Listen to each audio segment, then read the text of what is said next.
Good afternoon, everyone. Or is it good evening? So we're here. Dr. Thomas? Yes, miss. Are you hearing me, Dr. Thomas? I am hearing you very well. Can you hear? Yes, I'm hearing you loud and clear. Yes?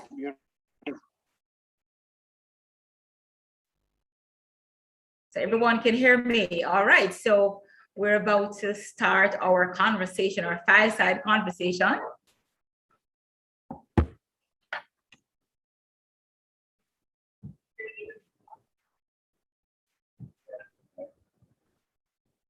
I want to welcome all our participants.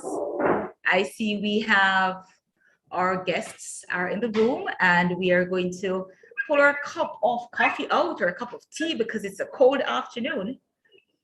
All right, so at this time I want to welcome all our guests, and I want to especially welcome the coordinator for this program, Dr. Joseph Thomas, the master teacher, the director in the master teacher unit. I want to welcome all the persons who will be really sharing with us this afternoon. And so at this time, I'm going to just ensure that we have all the persons who we're starting with.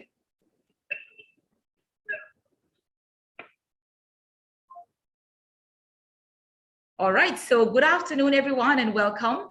I'm going to ask that you grab your cup. You know, it's cold where you are, it's cold. I'm going to grab my cup. It's time to have our chocolate. I'm not sure. Dr. Thomas, what are you going to have this afternoon? Because it's really cold where I am. What are you having? Not hearing you, Dr. T. Open your microphone so I can hear from you. I'm doing a check as to what we're having this afternoon. I have my virtual cup. Ah, your virtual cup. Mr. Burrell, what you're having on this cold afternoon in your neck of the woods? Red wine. Red wine, all right.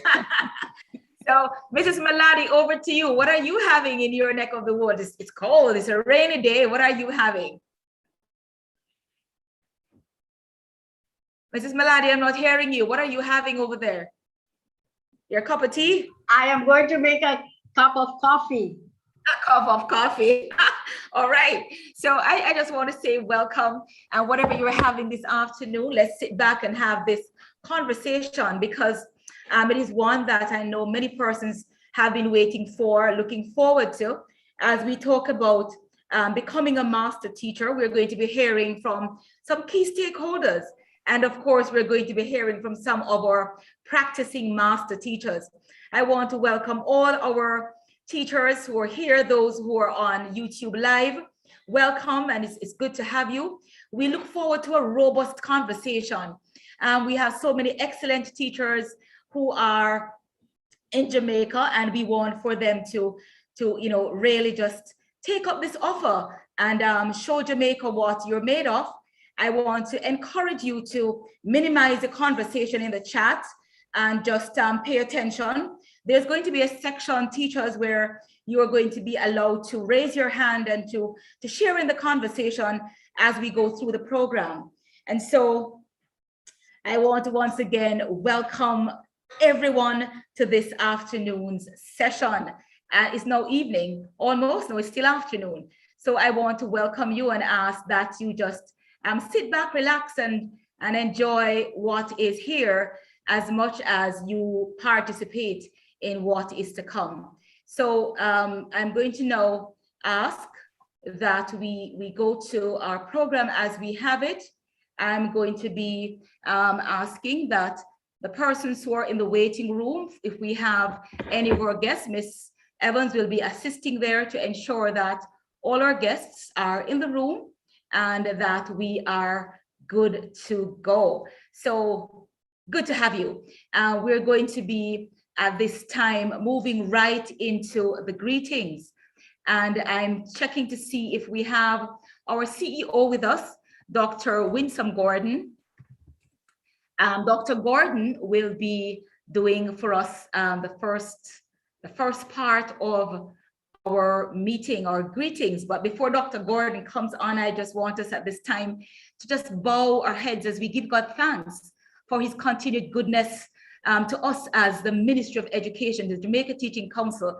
Father, we thank you for your continued presence and goodness and faithfulness to us as a nation, as educators, as we, Lord God, sit back this afternoon and just come together to have this conversation. We ask for your continued guidance and your presence. And may we leave, Lord, being so much more empowered and encouraged and inspired to go and make the difference that Jamaica needs. Amen. Dr. Gordon, welcome. Good to have you. Dr. Winsome Gordon is the Chief Executive Officer of the Jamaica Teaching Council. And we, at this time, invite Dr. Gordon to just bring greetings. We're not yet seeing our minister. As soon as minister comes on, we'll be having Minister Favour Williams sharing with us. But at this time, I will invite Dr. Gordon to go ahead and greet us. Good evening, everyone. Thank you, Mrs. Wilmot. Dr. Thomas SCU, coordinator of the program.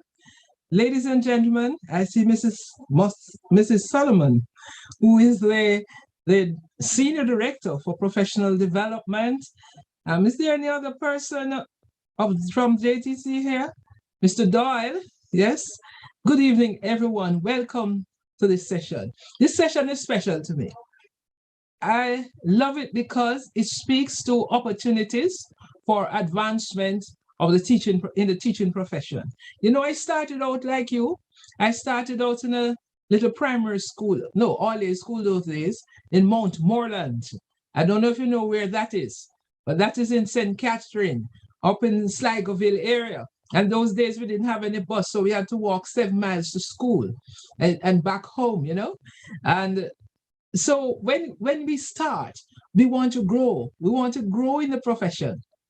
And the Master Teachers Program is an ideal way to grow. And I'll tell you why.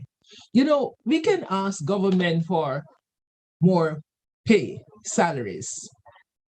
But at the end of the day, inflation must go up to pay you. I started my career post-college getting $50 a month.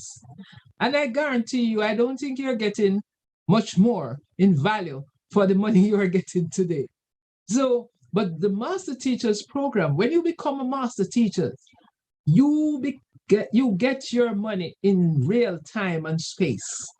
And that is meaningful. But of course, you have to work hard for it. Nothing comes easy, but it's possible. And not only that, it's hard work that you will enjoy. And at the end of the day, you're going to get the benefits.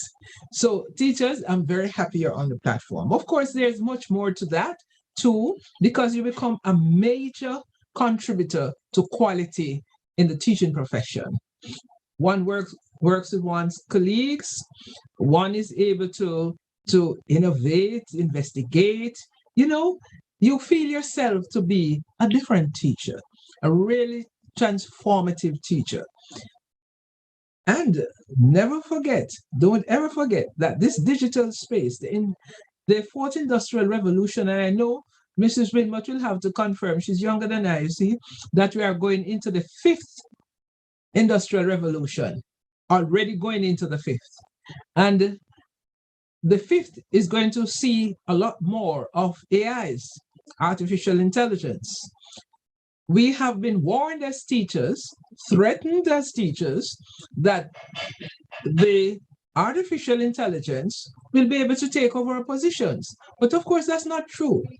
If we are transformative teachers, it cannot work. They won't get there where the artificial intelligence can demonstrate love and care and those things that make us good teachers. They won't get there. So the transformative teacher has nothing to worry about in either the fourth industrial revolution or as we move to the fifth industrial revolution. The teacher who has to worry is a transactional teacher, one who comes to school on time, does the lesson plan, is just go into class and deliver and leave. No, the artificial intelligence can do that and can do that very well. So That's the teacher who has to be afraid. But the teacher is creative, innovative, working with the children, caring for them, ensuring that they move on, they progress, they do well at everything that they can do. No, artificial intelligence cannot replace you. It can only assist you to be a better teacher. And our master teachers are really masters. You'll hear them this afternoon, and you'll see when we talk about master teachers, person we are talking about, because you're going to meet them. So, ladies and gentlemen on the platform, I would like to welcome you all one day to a master teacher's graduation. No, we don't call it that, Mrs. Wilmot, Mr. Dr. Thomas, we call it a symposium. That night when they put on their white dresses and come to the hotel. Our gala, our gala. Gala, the master teacher's gala. And I look forward to seeing you there. I know you can do it. I know that you can work through the processes of becoming a master teacher and staying a master teacher, because it's not good enough to become a master teacher. The ministry pays a salary that is equivalent to the principal of the school where you are, and you get the allowances. It's just beneficial, financially beneficial to be a master teacher. But the ministry, like any other investor, has to guard its investment. So every 3 years, of course, the master teachers will be reviewed and then, or evaluated. And then if you're truly master, you just continue. So, it's like getting a contract.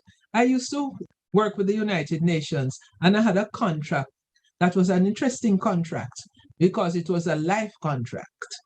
It's just renewable automatically unless I did something that was wrong. And so the master teacher is like a life contract. You just have it, you keep it, it is yours, and it renews itself for as long as you remain a master. So teachers, welcome to the platform. It's a joy to have you. And I'm sure, very sure, we're going to count off everybody here, Mrs. Wilmot, because they're going to be at the Master Teachers Gala. Have a wonderful evening. Thank you, Dr. Gordon, and I look forward to that. The more the merrier. When we put on we don't know what color we're going to use this time or the theme, but we do know we're going to have a great time. Once again, I just want to welcome everyone. I say for those who join us after, grab your mug. It's a cold day. So if you're going to have coffee or tea or chocolate, and let's have a conversation. Dr. Gordon, let's see what you're going to have. I want to welcome all our teachers, our special guests here on the platform. I want to say to you, thanks for joining. We look forward to, just sharing. And at the end of it, we want to know that we are, of course, going to just go out there and encourage and inspire others as we see more of our excellent teachers being pinned master teachers, because we do know we have great teachers out there. All right, so at this time, Mrs. Wilmot, do you know I forgot to greet our master teachers? Can you imagine? How could you, Dr. Gordon? Do go ahead. I don't know. You'll all have to forgive me. Special good evening to our master teachers on the platform. I did mention that they're on the platform, but I did not say a special good evening. And good evening, master teachers. Dr. Gordon, that I'm going to have to hop in that because of all the hats I wear this afternoon. My hat is master teacher. That's right. Being a master teacher is something that I'm really proud of. And so I salute all the master teachers in Jamaica. And I with the others, I speak for the others when I say we want this number to grow. We want to see more excellent teachers coming out as master teachers. And so at this time, while we welcome our special guests on the platform, we are going to make welcome at this time, Mr. Ray Howell, who is the chairman for the National Committee for Selection and Appointment of Master Teacher. Ladies and gentlemen, let's put our hands together in the virtual land and welcome to the virtual podium, Mr. Ray Howell. Mr. Howell, welcome, sir. And I hope that you have your glass or your cup with your warm chocolate in this weather. Do welcome, and we look forward to hearing from you. Good afternoon, everybody. Good afternoon, Mr. Howell. Beautiful day. By the way, today is my birthday. And Happy birthday. And yesterday was my anniversary, so I'm special. Moderator Mrs. Ingrid Wilmot, Chief Mentoring Officer, JTC. I understand that our minister is not in as yet, but I'll greet her. The hardworking, ever-living Winsome, Dr. Winsome Gordon, CEO of Jamaica Teaching Council, members of the National Committee for the Selection and Appointment of Master Teachers, Dr. Joseph Thomas, Director of the National Master Teacher Unit, in whom we are very well pleased, our master teachers on the platform, other members of the Ministry of Education and the Jamaica Teaching Council, specially invited guests, presenters, and other stakeholders in education, master teachers again, and aspiring master teachers, educators in virtual space, both locally and in the diaspora. Good afternoon. It is our pleasure to engage our master teachers and prospective master teachers in this, our first conversation, or as Dr. Thomas calls it, Fireside Chat. The theme, are you a master teacher of your craft? For those who do not know, the master teacher concept in Jamaica is a brainchild of former JTA President and Secretary General, the late Eric Downey. It was one of the main items of claim and focus of the teachers' reclassification exercise of 1995. It was not until 1999 that the concept of master teacher was formally introduced by the Ministry of Education as an alternative path for professional development in the education sector. The drive by former President, the late Dr. Nadine Scott, to have master teachers in the tertiary sector did not sprout root, despite being placed as an item of claim in several heads of agreements in the early part of the century. The original intent of the master teacher program was to ensure that any excellent teacher who wanted to continue working in the classroom could develop professionally without necessarily having to assume responsibility in the administrative stream. We call them the professor in the system. The post of master teacher is aligned to that of vice principals in the primary and secondary sectors and carries similar benefits. However, the position of master teacher is transferable, unlike that of the vice principal, which is institution specific. The master teachers of Jamaica selection and appointment process is coordinated by the National Committee for Selection and Appointment of Master Teachers of Jamaica. The National Committee has been overseeing, monitoring the professional approach adopted by the unit in the selection process. It has brought transparency in the operation of the unit. It has created various professional development opportunities, not only for the master teachers, but also for the aspiring master teachers. It has recognized the master teachers nationally and take them to regional and international platforms to share their experiences and best practices, especially during the period of the pandemic. It has collaborated with international entities for projects aiming at the integration of STEAM, which supports the national school curriculum. We are aware of the call and support of the Ministry of Education and the JT for the rapid expansion of the master teacher program. Last week at the conference, I heard the president and even the minister allude to the need for approximately 3,000 master teachers.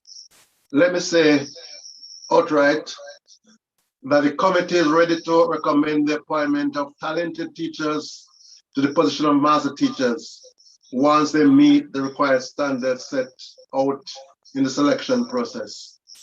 We hope that this conversation will motivate and inspire you, our talented teachers, to apply for the position of master teacher. The committee is willing and ready to support you in your new career goal. We anticipate your full participation in this conversation. Blessings as we move forward in the composition process.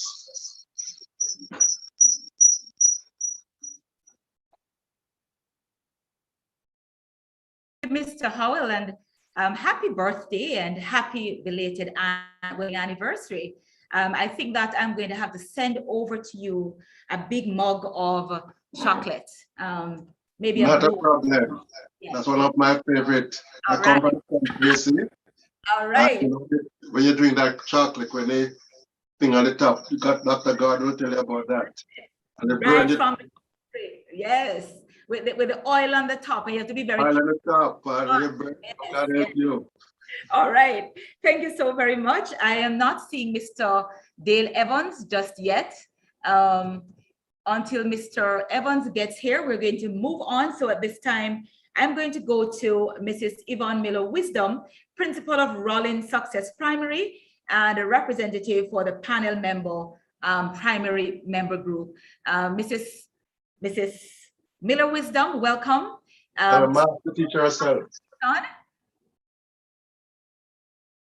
She's also a master teacher. Thank you very much. Master teacher. Yes. That's good. That's good. All right. Let me see if I can share screen.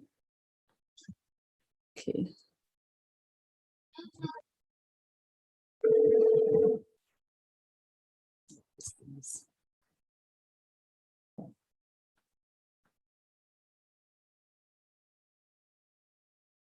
This is blocking my screen. Okay.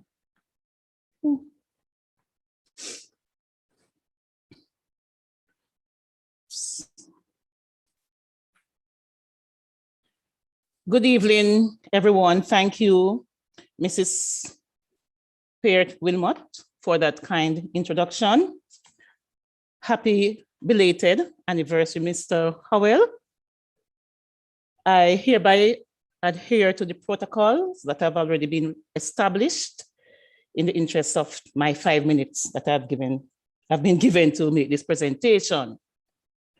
I am here wearing many hats today, being one of the first 5 master teachers that were selected for the primary schools, as a member as well of the National Master Teacher Committee, a principal, former teacher, and colleagues.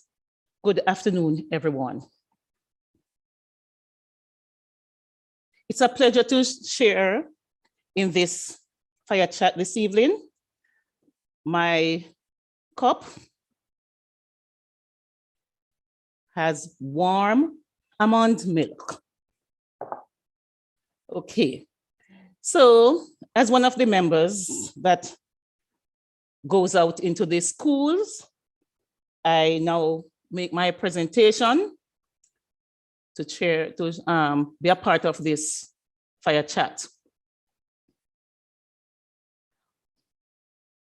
So the assessment team consists of 3 subject experts.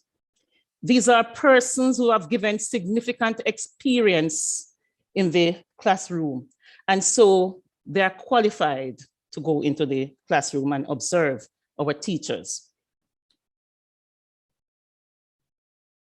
Going into the classroom, we take with us an instrument. We use this instrument for conducting the assessment and allotting scores for each section. When we enter a classroom, we are expecting that we will have the teachers' lesson plans. And when we look at those lesson plans, we are expecting to see aspects from the national standards curriculum. We are also expecting to see the 5 E's, 4 C's, and the STEAM or STEM approach, real life learning experiences coming out, teacher allowing the students to make connections, differentiated learning activities, assessment, whether formative as well as summative, and lesson evaluation. The observation of a teacher actually carrying out the teaching and learning experiences we would have looked at what we observed in the lesson plan and to see how much of it is being carried out into the lesson. Now, some of the things that we look for are the strategies for critical thinking in students, the motivational strategies that the teacher would have used, how inclusive the classroom is to ensure that every child's need is taken care of, the individual instructional plan, if the teacher is using it, and we also look at the questioning technique. Now, there are other things that we look for, but in the interest of time, I'll move on. Records. Although you would have sent in electronically some of your records, on site, we also look at the hard copies that you have.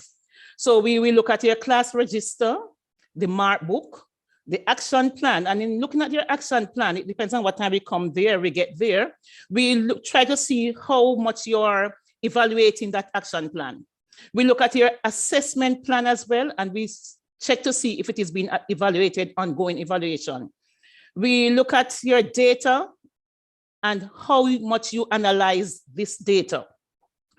We look at your action research if you have carried out any. The classroom environment is very important, whether or not it is online or face-to-face.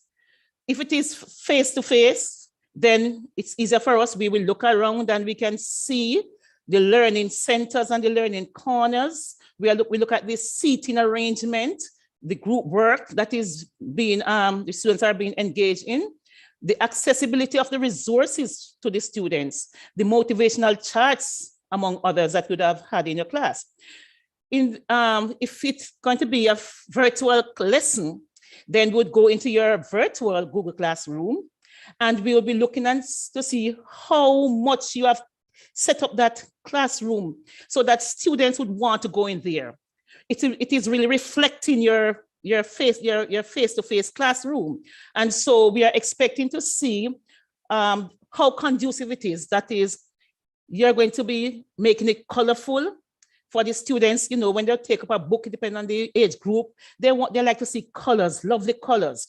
And if it is boys, we have to be careful of the type of colors that we use to engage those boys in those classrooms. And so we look and see how much you use the emojis to make it more attractive to the students. We look to see if you have your virtual library, your motivational corner, just the same. So we don't know what this school year is going to be. So whether or not it is face-to-face or the virtual, we will be looking at the classroom environment. ICT, we are in the age now of advanced technology. And so we must say thanks to the Ministry of Education for allowing our students access to tablets, teachers as well access to tablets. And so the technology is being infused in our classrooms now because we are trying to create the 21st century learners. And so we are expecting the online tools. The students and teachers are supposed to be engaged in the online tools as well as the LMS platforms. After the teacher would have taught the lesson, it doesn't end there. We have to carry out some interviews to ascertain the proficiency of the teacher that is at the mastery level. We know it's not just the teacher, what is happening within the four walls of the classroom. We want to see the relationship that the teacher has among the other members of staff. We want to see how active the teacher is in the school, in the community, in the PTA. And so we are going to be interviewing some of these stakeholders. So the principal, the vice principal, the teachers, not all teachers, a few of them, sample students, sample support staff, sample parents if they're available, or community members. So it's not just what happens within the four walls of the classroom, but it's building relationship as well. After we have gathered all our data, all what we need to get. The team meets at the school and we look at the instrument, we tally our scores, individual scores, and then the team leader collates all these scores, we average scores to give a final score. Based on the discussion that would have had among the three persons, the team leader now is able to create a draft of the report. And so here we have the team leader, average scores, collate the feedback from each member, presents a report to the National Committee for the Selection and Appointment of Master Teachers, stating whether or not the teacher is recommended for the post or not recommended. And then the National Committee will then deliberate and make a decision whether or not to make an appointment. So my colleagues, aspiring master teachers, it's not anything hard. You can do it. The most important thing is preparation. Preparation. So it's not just sending your documents electronically to the master teacher unit. You need to have the hard copies. We need to see you actively engage in the teaching and learning process. We need to see you actively engage in other aspects of the school. And so I tell you, I have gone through it. I didn't even know they were coming to me. In those days, we never had the technology that we have now. But I remember when they came to me at the end of my lesson, they all held on to me and they prayed with me because they were most impressed with what they saw in my classroom. And I tell you, I was a young teacher then. And if I did it then, I know today you can do better. Thank you all.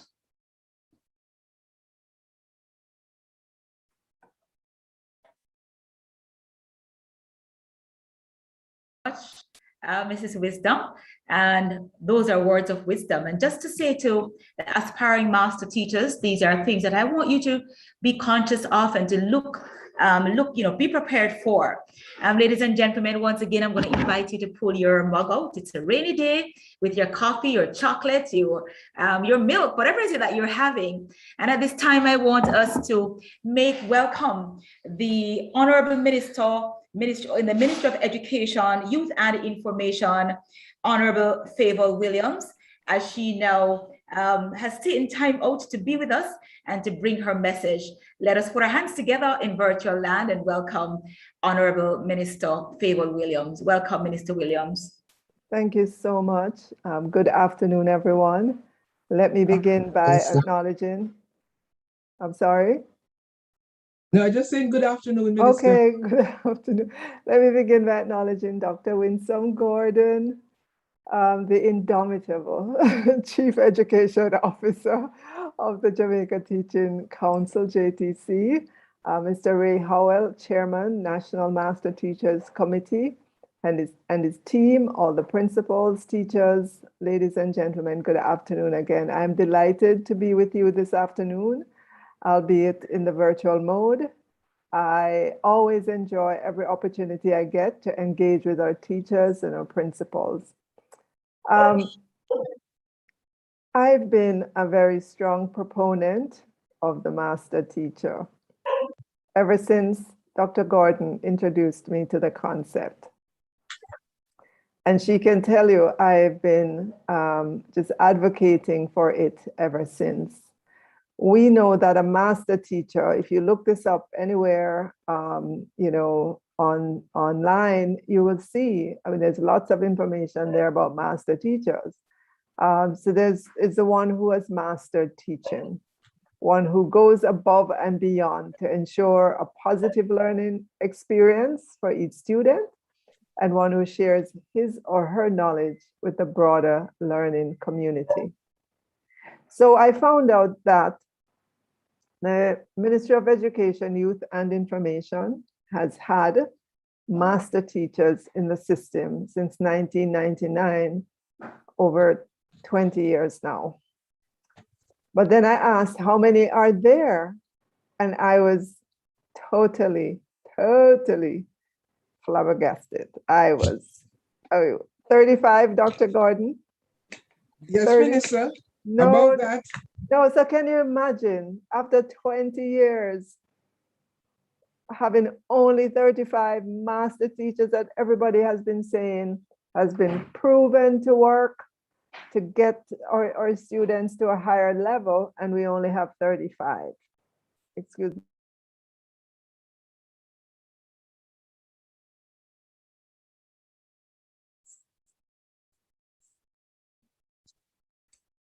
That's her. Mr. Williams, we have lost you. I'm No, not sure. Oh, yeah, she's I'm back. here. I'm here. Okay. So I said this cannot be. We've had so many stories of Jamaica losing its best teachers to other countries, and so you know, we can't just continue to report on that every year. We have to do something. And I view the master teachers as a career path for our teachers who don't necessarily want to go into administration. They love to teach. They wake up every day just enthusiastic about teaching. They wake up just raring to go. And so we should look at the master teacher career path and structure it so that it is attractive to those who want to go in that direction. And that's what we'll be working on with Dr. Gordon. So I'm sure in the upcoming school year, you will hear more about it because we have to go through the process. It will involve the Ministry of Finance and the Public Service because, you know, of monies and so on and so on. But we are prepared to put together our proposal, take it, explain it, and even if we don't begin with the numbers that we're thinking of, but you know, over time we will get there. But I want to see more master teachers in the system. It's this. I think it's a great opportunity. It allows you to work closely with our schools and regional leadership to promote excellent teaching through purposeful sharing of effective practices, peer coaching, and creating a collaborative learning culture that enhances the instructional capacity. To me, the Master Teachers Program is common sense. We're seeking to keep the best of you in the classrooms here in Jamaica. And we are going to get it done. Dr. Gordon, you know me. Yes. I never stop trying. We are going to get it done. Yes. Yes. Because we know, and I know when I look at the data for the education sector in Jamaica, I know we cannot be satisfied with where it is. And there are a number of initiatives that are planned to be rolled out. Some of them have started already. And I know I'm talking to you, you know, about the Master Teachers Program, but just want to share with you some of the other initiatives that we have in the sector. So in our primary schools, as of this upcoming school year, you will begin to see specialist subject teachers in our primary schools. You know that we've worked with a generalist model for decades. Times have changed. We are in a more fast-paced environment that requires deeper learning and you know, requires a lot more. We're talking about independent learning, we're talking about self-directed students and so on. And so we will see more specialist teachers. My focus is on mathematics and English language, but I know that we broadened it to 8 different subject areas. We will start with, I believe, 238 schools, don't hold me to that number, and expand it each semester, each term as we go along. So at the end of the school year, 2022, or maybe going over into the next one, all our primary schools should have specialist teachers within them for those core subjects that they need to get a proper foundation in, because especially the mathematics, you know that it builds on itself. And if you don't get that foundation, you know, if you keep putting on a weak foundation, you're going to have a wobbly building. And that's what we're seeing. When you look at the results in the PEP, you know, only about 45% of our boys have a passing grade in mathematics. While we have more girls pass in mathematics, the results are not significantly better.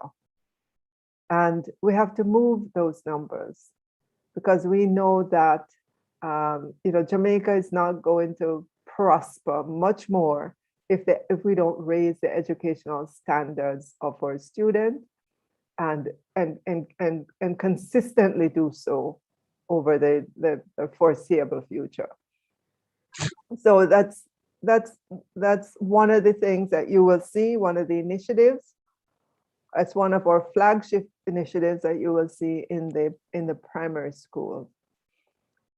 We've also started, we've implemented the lesson plan repository. Right now, if you go on our website and get to it, over 400 different lesson plans are there, available and accessible to our teachers. This is something that ensures that the lesson plans closely align with the national standards curriculum, and that it gives us some assurance that what is being taught in this little school over in rural Jamaica is the same thing as, you know, the top-notch school in Kingston or wherever it is, whatever other parish it's in. So it gives us greater uniformity in what is being taught in the classroom. It gives greater guidance to the teachers. We will know if our teachers are accessing it because it's online. We can get feedback from them about their particular situation. And this is how we begin to reduce the inequity in the system. I know there are many inequities in terms of resources and so on, and we're going to tackle all of them. But we're going to start with the learning to ensure that the resources available to our teachers, wherever they are, ought to be the same, right? Not some schools being overendowed while others are starving. So the lesson plan repository is one such resource. And there are a number of other initiatives, but those are like two flagship things that we're doing. Additionally, we did announce during my sectoral a national homework and homework support program and national after school extra lesson program. Obviously, we're in the pandemic, and so most of this has to be done online. But this is a way to give our children more time on task. Education takes time, as you know, learning takes time. And to expect that our children are going to, you know, be with a teacher for 5 hours or 6 hours and learning a wide variety of subjects, and then to absorb all of that in the classroom time, that's not been happening. And we know that because we see the results, we see the outcome from the sector. You and I know that many parents in Jamaica pay for private tutors for their children. They pay for extra lessons. It's not an indictment on the teacher in the classroom. It's just the knowledge that learning takes time and that their child needs more time on task. So if that is good for upper class, that is certainly good for other parents. And so the government has stepped in to implement this national homework support program and the national extra lesson. And you will see that rolled out in the coming year as a way to help to bolster our children so that they can get concepts repeated and they can get it cemented into their minds. So those are some of the things in our high school as well. You may be happy to know, I hope you'll be happy to know that we've gotten approval at the cabinet level for our 7-year high school.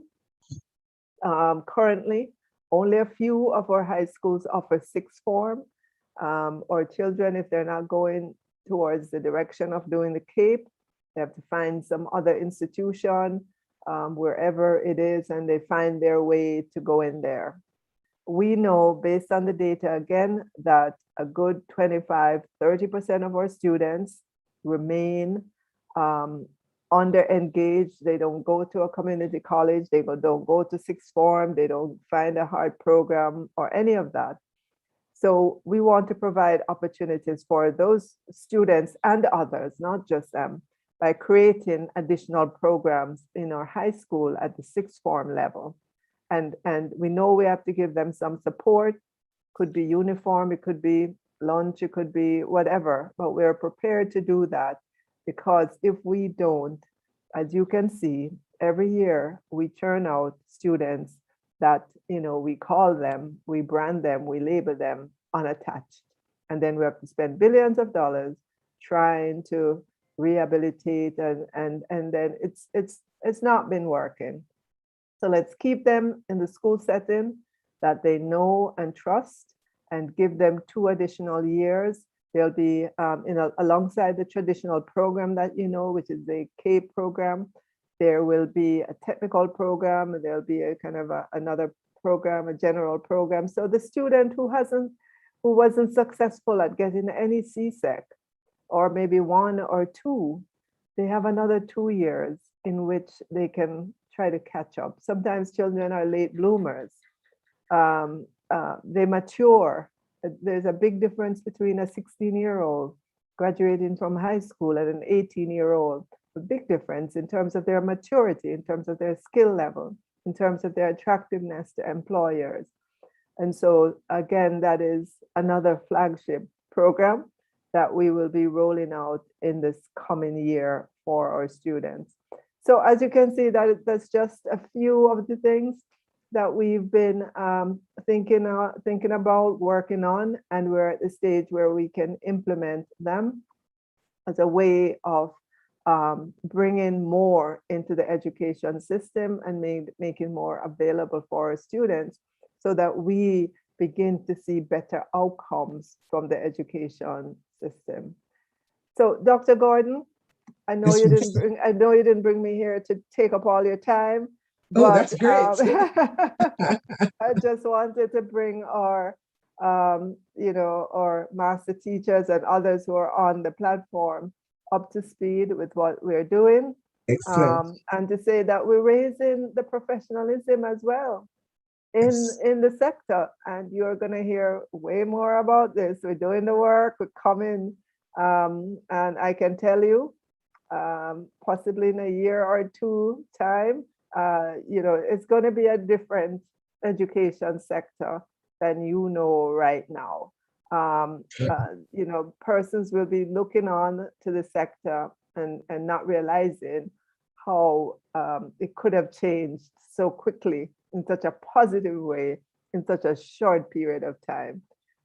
Thanks to the good work that Dr. Gordon and others are doing, Dr. Grace McLean, Dr. Troop, the effervescent Dr. Troop, and our state minister, all the education officers, the DCEOs, and everyone. I find that there is just an enthusiasm that has been infused into the sector. We're communicating more with our stakeholders, every single one of them. I've been on many sessions. I just got off one with our early childhood institutions. My thing is you should not hear anything about what's happening in the education sector secondhand. You need to hear it from us, either on our website, through the forums that we have, through emails, through something that's coming from us. And I hope you notice that our website is more active. We're more active in social media. We are using email to push information out to our parents, our teachers. And we're doing all of that because we want the sector to wake up. We want it to just see that it has this major, major role in society. Because if we can move the education sector to a point where our children are excelling, gosh, Jamaica would be what? The shining star in the Caribbean. And this issue with violence and all of that be a thing of the past. Yes. Right? Yes, if you're Minister, educated, inspired by you, Minister. educated to a level, you're able to attract, we're able to attract jobs that pay much more, that can cause people to live in a way that they want to. They have more flexibility in their lives, and they don't want to go into a life of crime then. They have too much to live for. So that's what, when I think of the education sector and what gets me up and going to like just push on, that's what I think about. So thank you, Dr. Gordon, and thank you everyone for listening to me. Thank you, Minister, inspired by you. Minister, All right. Dr. Gordon, that we're hearing the 2030 vision in Minister Williams' presentation. Thank you so much for sharing from the heart, and your passion has come out in your presentation, Minister Williams. And as a team, we pledge to be there. And once again, I want to invite everyone, grab your cup and let's have your warm cup of tea, man. Yes. Oh, Dr. Gordon is having. What are you having, Dr. Gordon? Thank you so much. Thank you. My cup of tea. Your cup of tea. Minister Williams, you have to grab your cup. Mr. Howell, who is having his birthday today, he wants chocolate with the oil on top. So those who have that, make sure to send some over to Mr. Howell. Right. We continue our conversation, our fireside chat. We look at the education system in Jamaica, because if teachers can't do it, if the education sector can't do it, then it can't be done, because no country can be better than its teachers. Thank you so very much. At this time, we're going to be hearing from our senior director. I see a couple of hands. I could take a couple of questions before, if you don't mind. Okay. Great. Right, let's allow that, and then we're going to do 5 minutes of that. And I'm going to ask that you make your questions very brief, because we want to ensure that we get a chance to hear from as many persons as possible. At this time, I'm going to be taking the hands as raised. There are 3 hands raised. We won't be taking any more than the 3 at this time. So I'm going to prompt Ms. Banton or Mr. Banton to go ahead at this time, unmute and ask your question, make your statement. Okay, good afternoon, colleagues and Minister, Good education afternoon. officers and so on. Thank you very much for acknowledging me. I have a couple of concerns. Number one, I won't tell you which school where I teach, but I'm an IT teacher. And one of the things that just keeps rubbing me the wrong way, it's almost like taking a grater and rubbing on my insides, is this. How is it that IT is not a core subject, especially at this time? 1 and 2, I heard a comment about submitting our portfolios and documents and so on for the application of being a master teacher, and hard copies. I find that hard copies in my mark book, they don't work for me, because in my mark book, I actually go through the entire CXC syllabus and pick all the objectives. And when I do my assessments, I am able to mark and allocate scores per objective and do my analysis that way, writing spreadsheet formulas. So the traditional mark book doesn't work for me. I can tell you the amount of students who score above 90, above 80, the questions they got wrong, and how that's aligned to the CXC syllabus. So as a result of which, at the end of a year, I can tell you on the syllabus, every single student and on which objectives they are weak. A traditional mark book cannot allow that. Thank you, So Mr. how do I do that now for IT? Okay.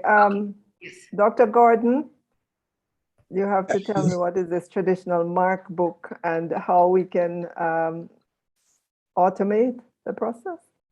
Actually, Minister, a teacher who is able to manage the children's performance, their marks and so on, in the digital space is fine. We have no problem with it. Absolutely no problem. So I should hope that there isn't a problem with the principal If there is, we can deal with the teacher directly. We can just deal with the matter directly. Okay. Yes. And with regards to the question about IT being the core subject, thank you for bringing that to my attention. As you can imagine, I'm kind of running to learn everything in the education sector, and I take things on as people bring them up. So that's something I'll take on to bring back, discuss, and if necessary, we can make the changes. All right, thank you, Minister Williams, and thanks, Mr. Banton, for raising that. I'm going to now ask, as I said, I'll only take 3 hands, Ms. Williams, Herman Williams. I'm going to ask that you keep your comments very brief in the interest of time. And remember, you can always put your question in the chat.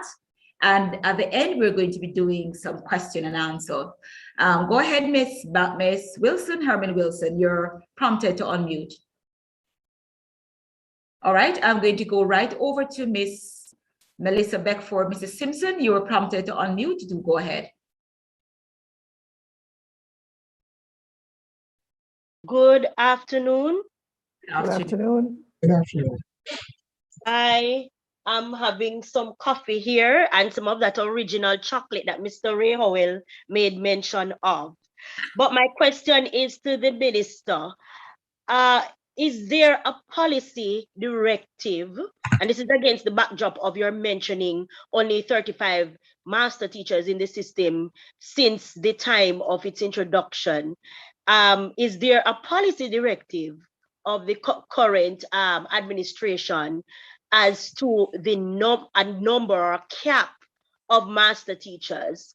And will this in any way affect persons who are the number of persons, if the number here is any indication of individuals who may want to become master teachers? Certainly, of course, taking into consideration the larger payout that would need to happen if we have more master teachers. So is there such a policy directive as to a cap on the number?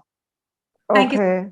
so much, Yes, go ahead, Minister. So as I said, this is the first time I'm looking at this. I'm a strong advocate for it. Now we have to put together the framework for it, the policy. We have to get the Ministry of Finance and the Public Service involved so that we have an attractive career path that, so when we come back here in another 20 years or so, well, hopefully not that long, we will not just be stuck at 35, 37, 39, but we will have more teachers. So we need a little bit more time to continue to refine our thoughts for that program and put all the pieces together. But this is to say that it's gotten higher recognition. It's higher on my priority list of initiatives to really scale up across our sector, our education sector, and to align it as well with, I think it's with the vice principal's position and so on, and work through all the issues that need to be worked through with that. Thank you so much, Minister Williams. And just to say that as we go through the presentations, many of the questions that you have will be answered.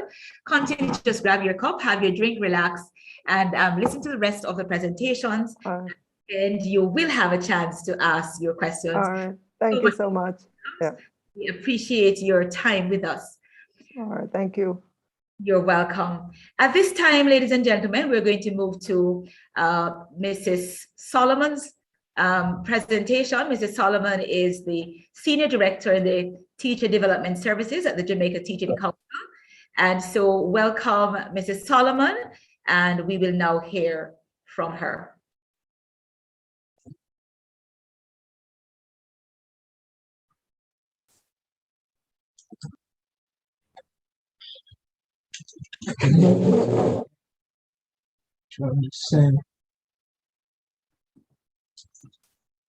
Mitzi, A pleasant good afternoon to you all. It is indeed a pleasure to welcome you to our session on becoming a master teacher. The decision to become a master teacher has been reported to be more of a calling than a contemplation of alternate careers.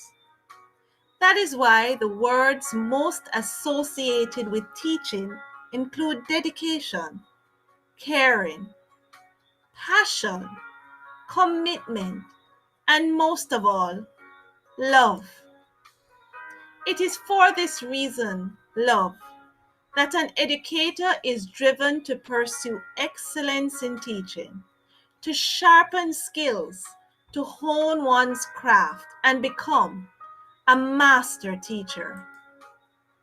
The Jamaica Teaching Council is on a drive to increase the number of master teachers in Jamaica. And this event is just one of various strategies to achieve this goal.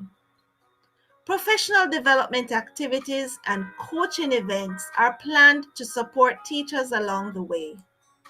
And as it is said that a journey of 1,000 miles begins with one step, your presence here today is just the beginning. Master teachers are critical to ensuring that we have a robust and skilled network to support the teaching and learning process.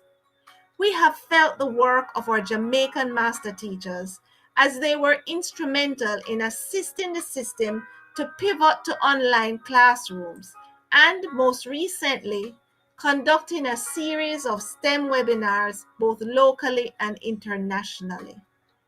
There is much work to be done, and there is room for more. We do look forward to you joining us. So, thanks for attending this session today. Sit back and listen, take notes, seek clarification, and because you may have a question long after the session has ended, don't forget to take note of our contact information, especially our webpage and social media handles, so that you will not miss any of our upcoming events. Have a great afternoon, everyone.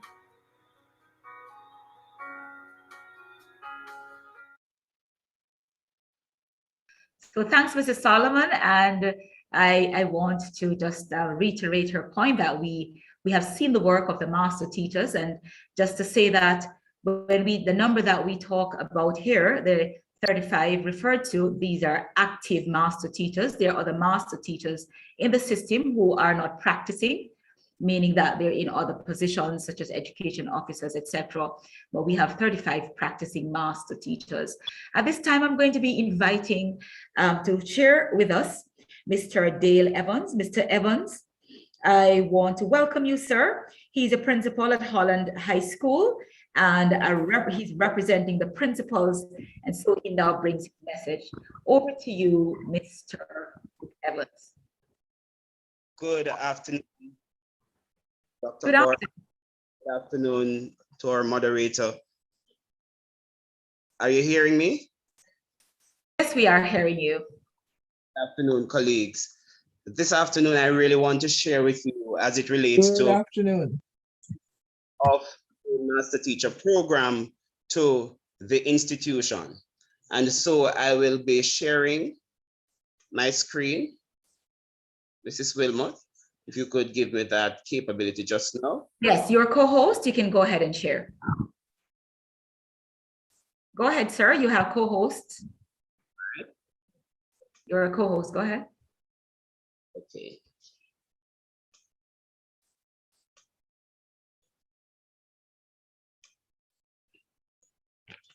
Says that it is disabled. I'm actually using two devices. Let me go to the next one. The one that your co-host on maybe is not the one that, so let me go to the other one and make you co-host. What's your name on the other one? I'm just seeing one Dale Evans. Oh, let me just check here.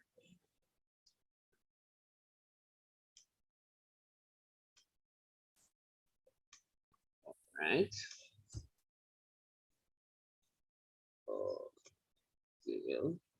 Are you not able to share? no. Are you W. Dale? I'm not sure. That's one other name I see there, but the one that I'm seeing is your co-host there. Do you want me to move to someone else and then hop back? All right, thank you so much. All right, so in the interest of time, while Mr. sorts that out, we're going to move to our next presenter.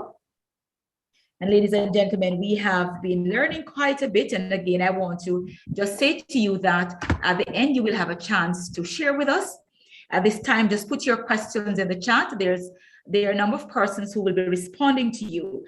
I want to, at this time, welcome Mrs. Susan Nelson-Smith, Senior Education Officer, and she's representing the interview panel. Mrs. Nelson-Smith, do go ahead, right after which, good. Mrs. Bhagya Maladi will come on after Mr. Evans has sorted out. Over to you, go ahead.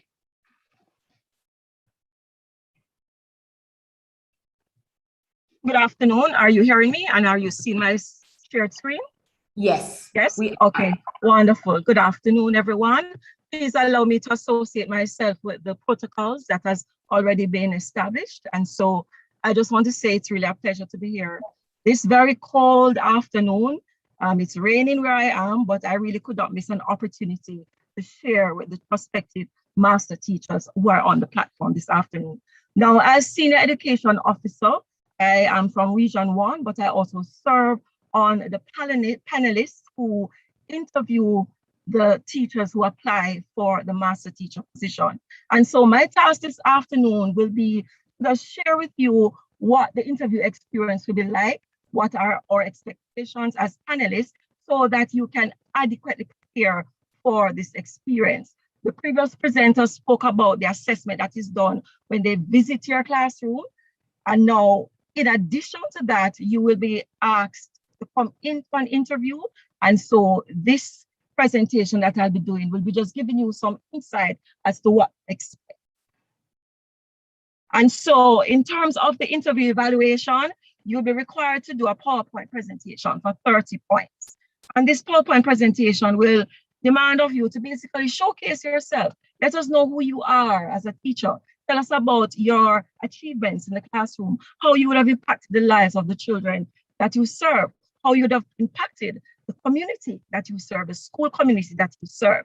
And especially now in the time of this global pandemic, we will love to hear from you in terms of how you would have navigated the classroom setting with this online classroom that you are now faced to navigate.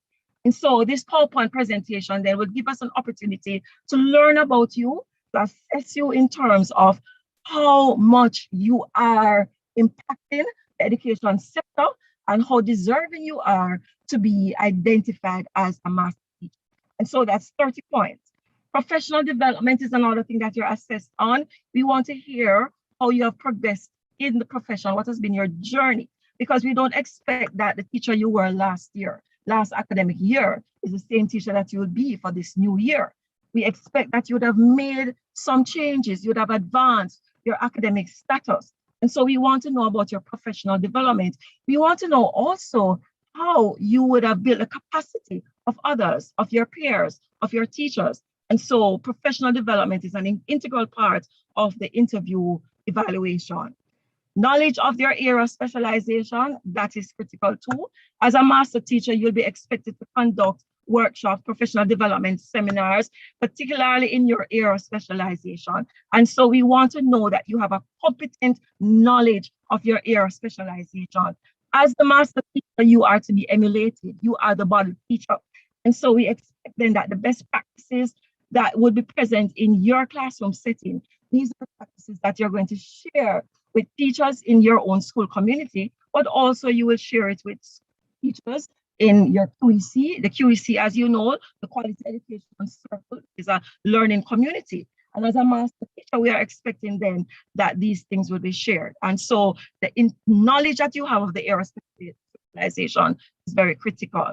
The integration of technologies in education, 15 points. Again, this was a point that was stressed by the first presenter.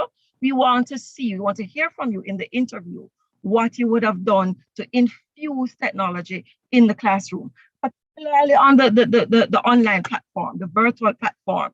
This would have created avenues for you to entice the appetites of your students through your various innovations, through your various teaching strategies with the use of the different technologies. And so in that interview, we want you to articulate this. We want you to tell us what has been happening in your classroom.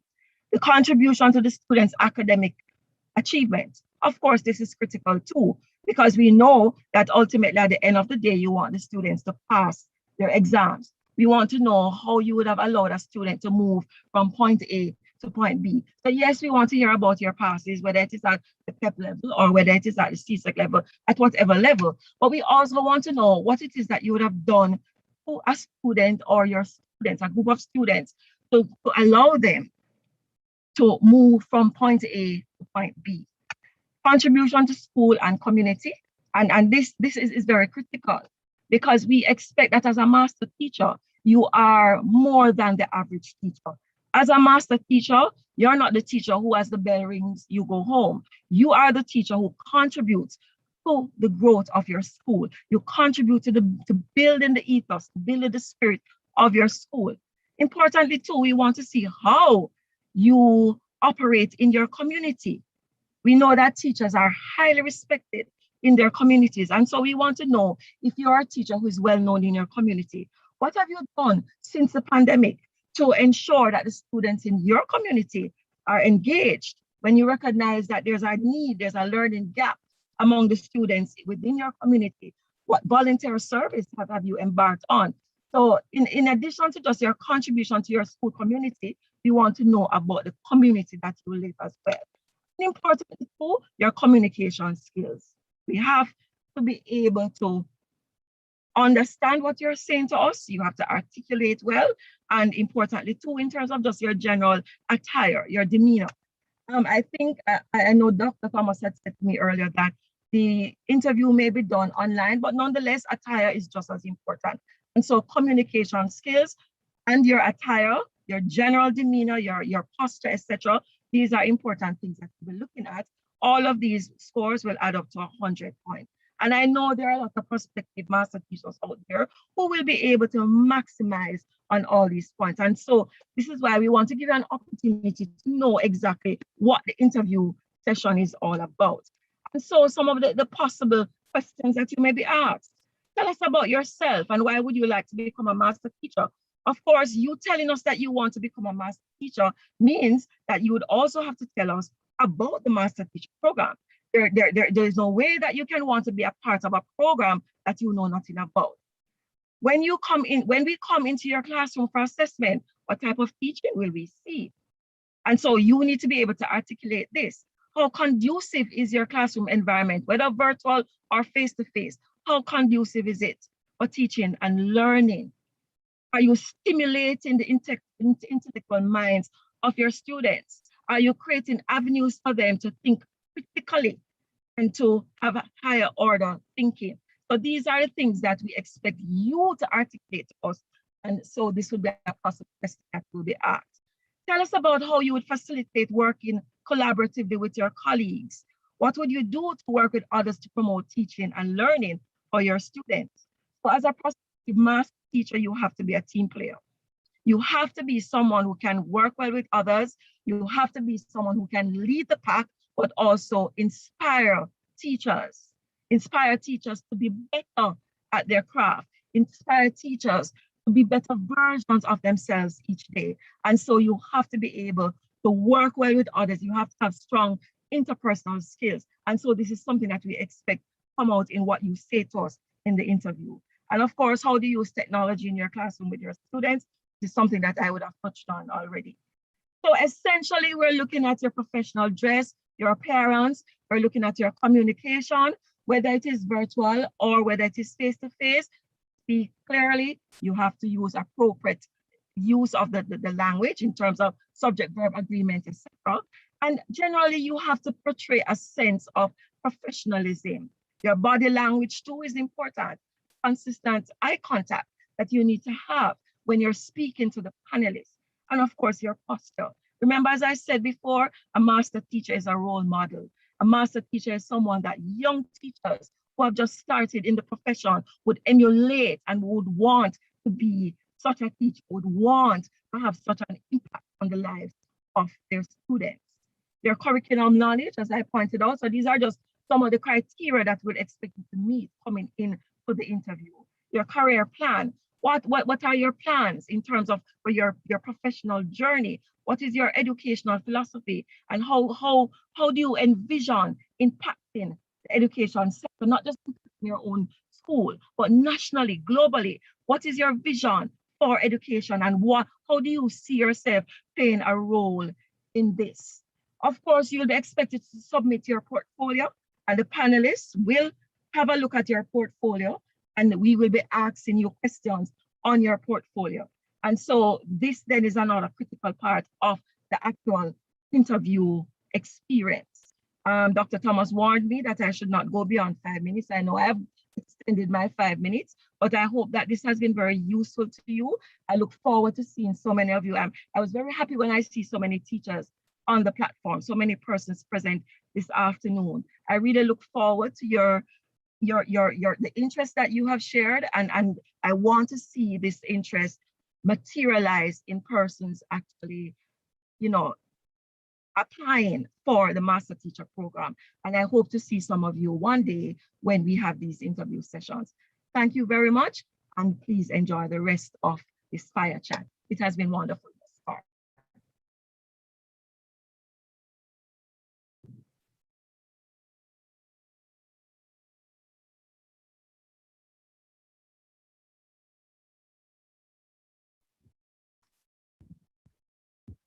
Good evening, everyone. Can you hear me?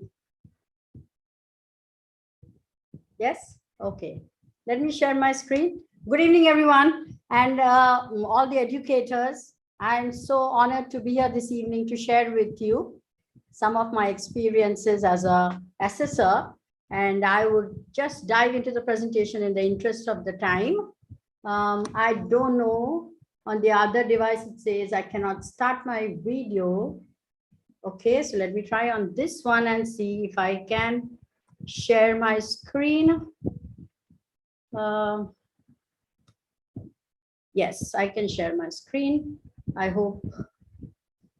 Can you see my screen?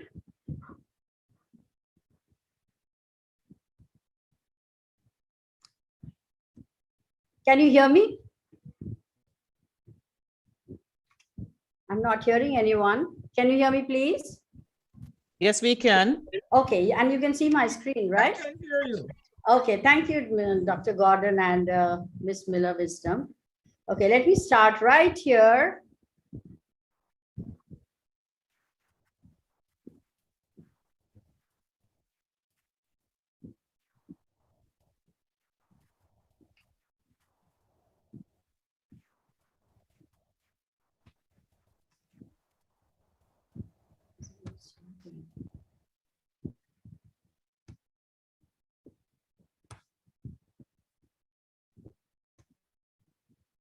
Okay, I'm here to share my experiences with you as an assessor from the panel, which marks the portfolios. So I would love to share with you some of my experiences.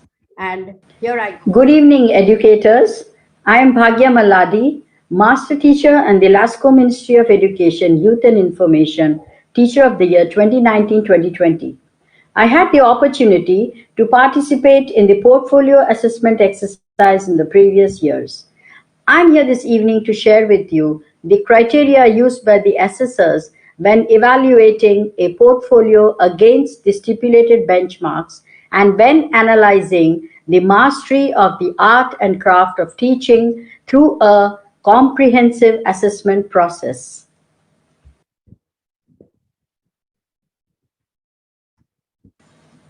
Every teacher must have a portfolio, but when you apply for a master teacher, you have to submit a digital or an e-portfolio. The assessment of an e-portfolio relies on gathering meaningful and authentic information about a teacher's professional growth and development. It has to be an evidence-based, individualized approach to give a feedback and portray the progress in the teaching profession. Now, What I would also say is an online digital or an e-portfolio, typically it is a collection of a teacher's work that is organized, reflected upon, and presented to show content comprehension and learning growth over a period of time.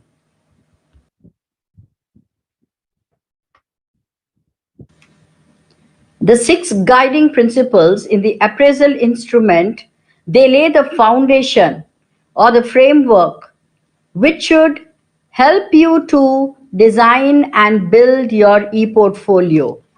Now, based on the six guiding principles, you must include evidence from a variety of sources which reflect your growth and development in the teaching profession.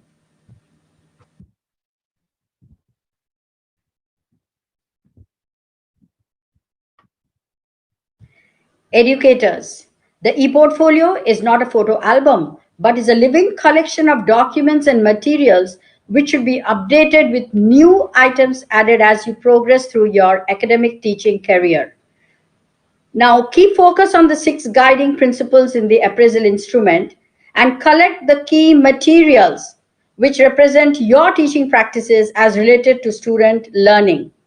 From your collection, select those that show and describe with evidence your effective teaching roles and responsibilities, activities and goals that enrich student learning, detailed examples of classroom practices, data that you have collected from students, colleagues, parents, and the community inside and outside of your school. Reflect, connect, and organize these in a way that brings the most compelling evidence into focus for both you and your assessors. Now, the materials to include, they must demonstrate student learning. And they are as follows, but they're not limited here. And they are standardized tests, test scores, okay, papers, essays, creative works from your students, then samples of graded pieces of work from the highest to the lowest scores, and make sure your feedback is on them, okay?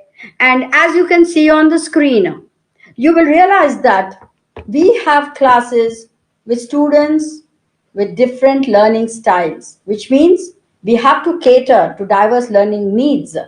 And that should be evident from your 5E lesson plans. Now, colleagues, we know that if we can give students project work, they get excited. They can come up with big ideas with you as a guide on the side, okay?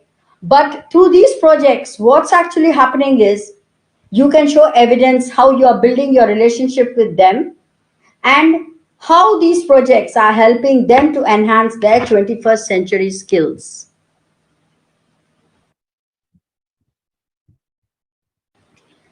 Educators, your e-portfolio can offer a look at development over time, helping one to see your teaching practices as an ongoing process of inquiry, experimentation, and reflection to refine your teaching skills and philosophies.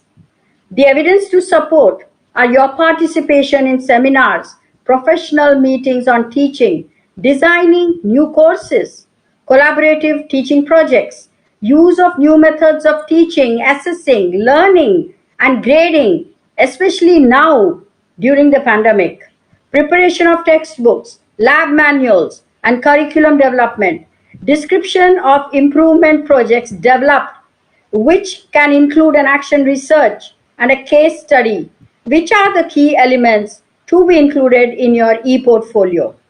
Publication in teaching journals, service on teaching committees, assistance to colleagues, which means your role or participation in a mentorship program to lift as you climb. Colleagues, highlight the positive, but don't completely omit the negative, because that is what will show your growth and development.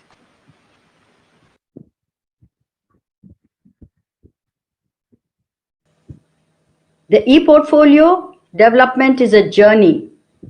It supports you as a lifelong learner, and it is documented by using evidence.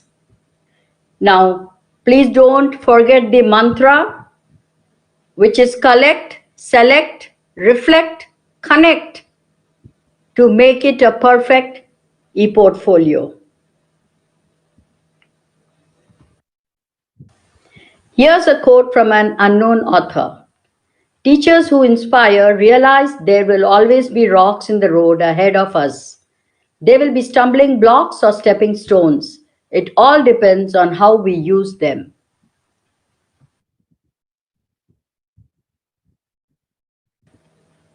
So your e-portfolio shows your growth and development in the teaching profession. Thank you. So colleagues, I'm here this evening and I wish you all the best. I know we can all do it together. Please bear in mind, collaboration is the key to success. Thank you so much. Thank you, Mrs. Maladi, for sharing that as one of the assessors when the portfolios are being marked. Just to say this time that we're going to be welcoming Mr. Dale Evans, principal at Holland High School. He has been trying to get on.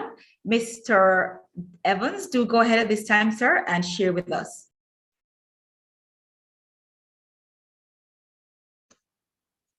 Good afternoon again, colleagues. I think me now. Right? Are you able to see now? Yes. Okay, so I'll be sharing with you this afternoon the benefits of the Master Teacher Program to the institution. Right, so at Holland High School, the Master Teacher Program began in 2018. And so I just really want to give you a brief history of the school itself. We opened in September 2004. The school is really a joint venture between the Ministry of Education and the Roman Catholic Church in Jamaica. And we offer a basic liberal arts program with early emphasis on entry-level skill certification. Our founding chairman, Father Carl F. Clark, our founding principal, Mrs. Pauline Reed, and our first master teacher, yours truly, Dale Evans, was appointed in 2008, September 2008. So the school's first master teacher, as I said, was appointed in September 2008. The appointment brought about good publicity for the school as he was featured, I was featured in several publications, both on print media and online media.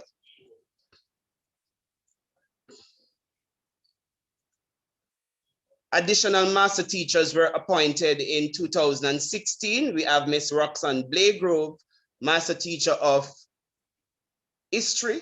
She now serves as the vice principal. We have Mrs. Dejana Spencer Hull, master teacher of social studies. And we have Miss Denisha Fraser, master teacher of business education.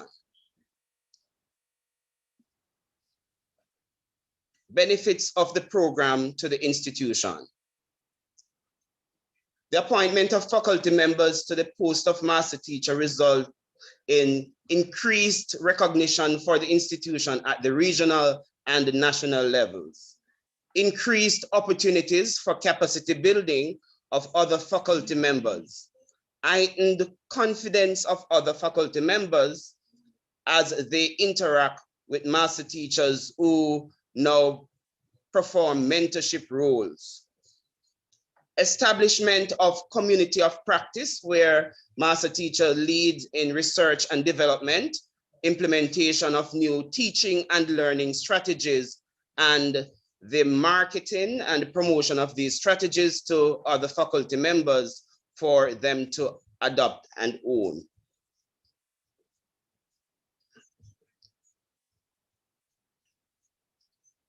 For the students, the appointment of master teachers on staff, result in an increase in students' self-efficacy. Students are now motivated to learn as they realize that they have the best that the teaching profession has to offer. It promotes the institution as a place which offers quality educational services. Improvement in the learning profile of students. As students are motivated to learn, they want to ensure that they make their teachers shine. Year-over-year improvement in the quality of the grade 7 intake as the school becomes a school of choice. And so with master teachers on staff, the institution will benefit from publicity through interviews, the use of the master teachers to run workshops, to implement new programs, to be trained as trainers of trainers for the development of curriculum, and also to assist in developing new initiatives in other areas, such as personal development for students and also professional development courses for teachers. And so I encourage persons who are really motivated, who has an inherent passion to really serve in an institution, to apply for the Master Teacher Program. It allows the school to really reposition itself, as you are able to see students being lifted from a level where they are not motivated to a point where they can own the skills and really take over classes in the absence of master teachers. We would have seen where students move from as low as a reading level at the grade 7 level, and at the CSEC level, these students would have performed well enough to crop first place in subject disciplines at the national level. And so the Master Teacher Program is really one that will give benefit both to the teacher and to the institution. I thank you. Thank you so much, Mr. Evans. And teachers, principals who are on the platform, we want to encourage, our excellent teachers to apply for the program. As you would have heard from Minister Williams, you would have heard from Dr. Gordon, you would have heard from so many of our speakers encouraging you this afternoon, teachers, to take that bold step and apply for the position of master teacher. All right, so at this time, we have heard from so many persons, and we're now going to be hearing from 3 of our master teachers, our practicing master teachers. And so I want to invite at this time to share with us. And of course, we're making the presentations as brief as possible, as we want to leave a section at the end for question and answer for our audience. And even though you're typing in the chat, we want to give you that space because we're happy that you could join us. Your presence here really make the difference this afternoon. And so now I'm going to be inviting Mr. Amakard Brown. He is a teacher at Monroe College, a practicing master teacher. And he, of course, was also LASCO Teacher of the Year 2018-2019. We want to now put our hands together in the virtual space and welcome Mr. Brown to the virtual podium. Mr. Brown, over to you, sir. While Mr. Brown is coming, remember to grab your cup. Make sure you're having your chocolate, your coffee, whatever it is that works for you as we go through this weather, this rainy weather. Mr. Brown. Are you hearing me? Yes, are you hearing me now? Yes. Okay, thank you very much. Good afternoon, colleagues. Good afternoon.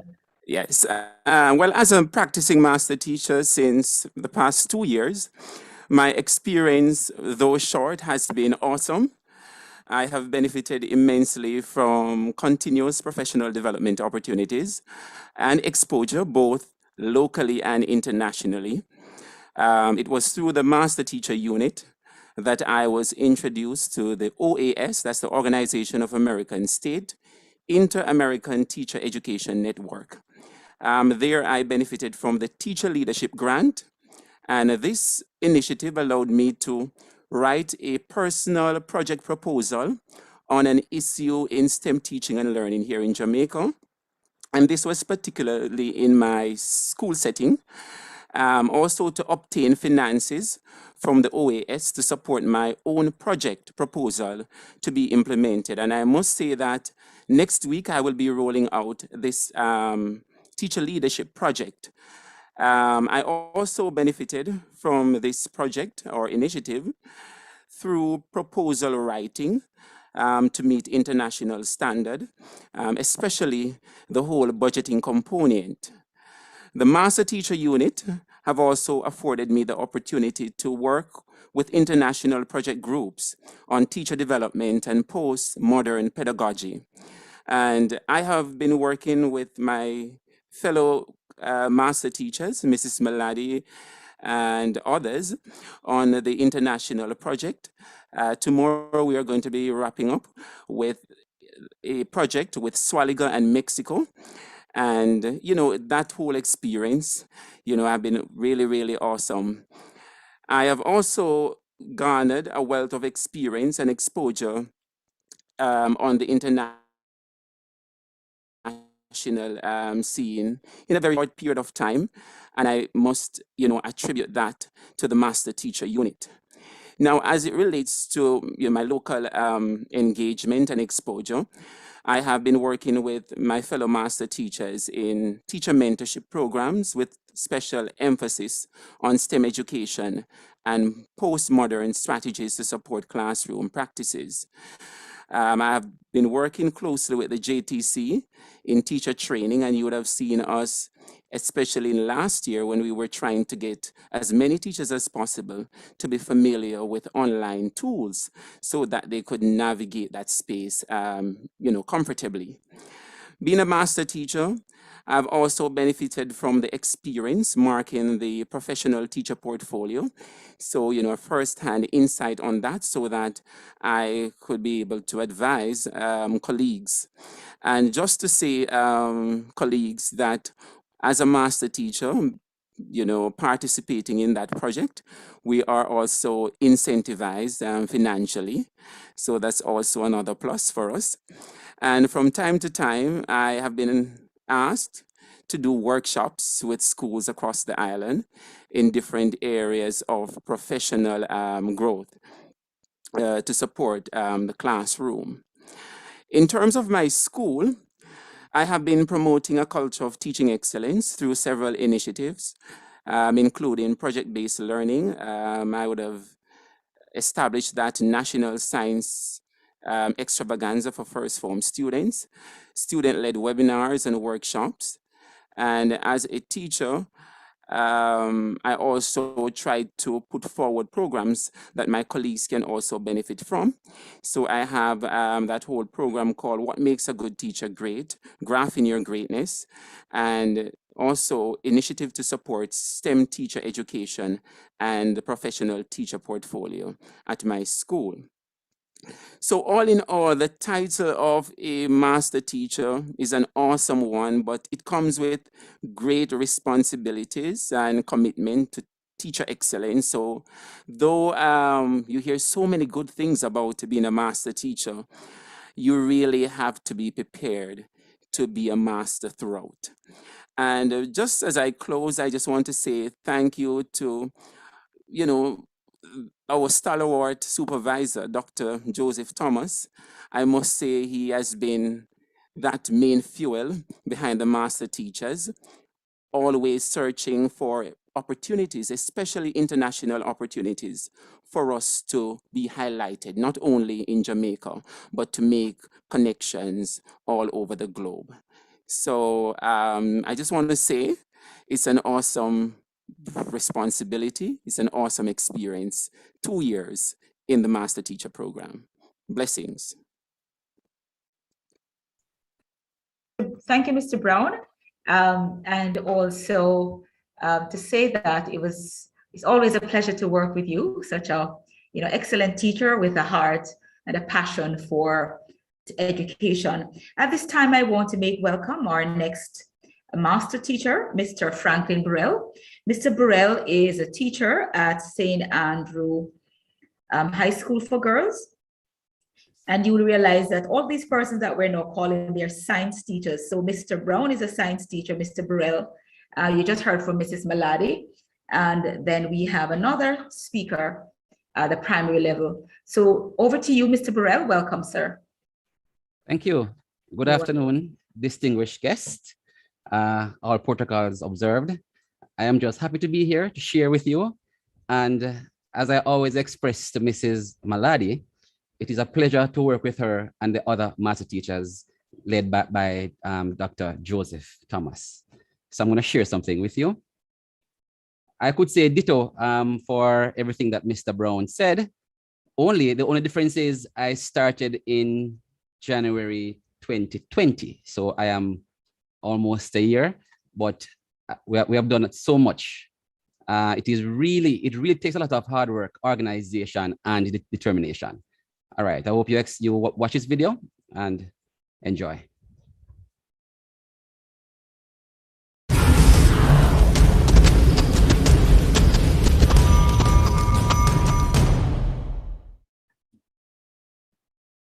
Hi, my name is Franklin Burrell, a chemistry teacher at the St. Andrew High School for Girls.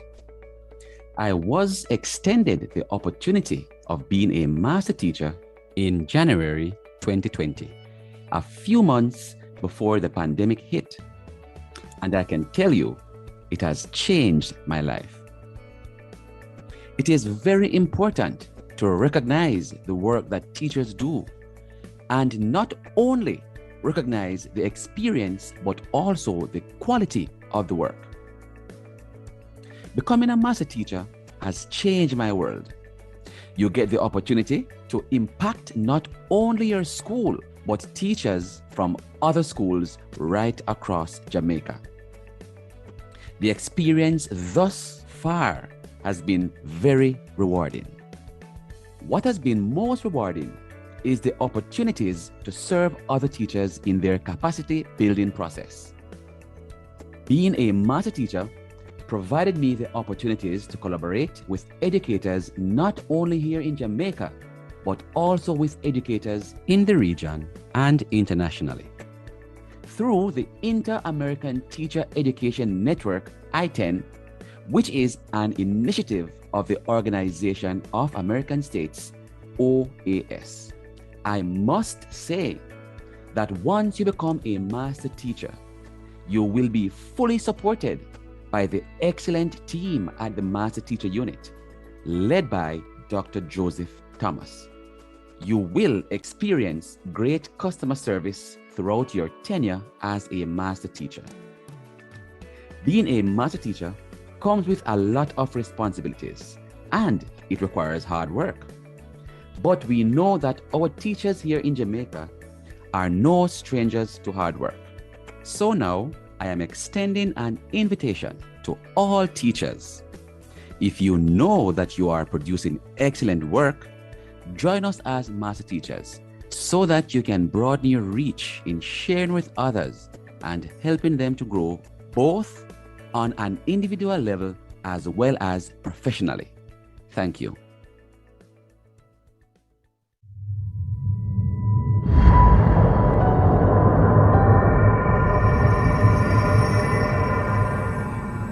Thank you very much.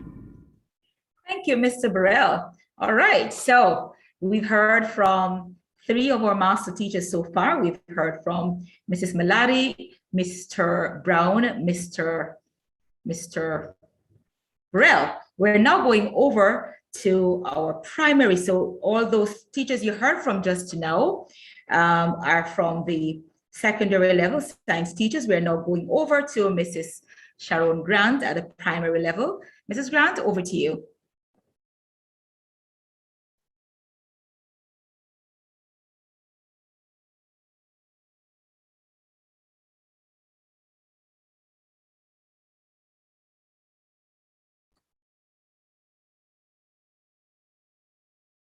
while we're waiting on Miss Sharon to come, I want to just say to you, just have your questions ready. Listen, Dr. Thomas is coming up with a presentation. Many of the questions that you're asking in the chat, Dr. Thomas will be addressing them in his presentation.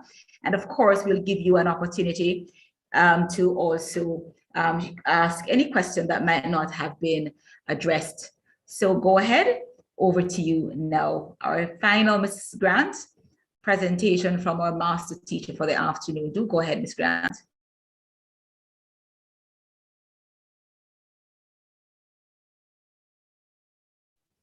We're not hearing you. We're seeing your screen, but we're not hearing you. Good evening, everyone. Can you hear me? Yes, Dr. Thomas, we're hearing you. Thank you very much. Okay. I am here to give you an overview of the process. And I have been looking at the questions coming from the audience. And I am trying to answer to most of the questions in this presentation. If I miss any question, please ask me at the end of this presentation, okay?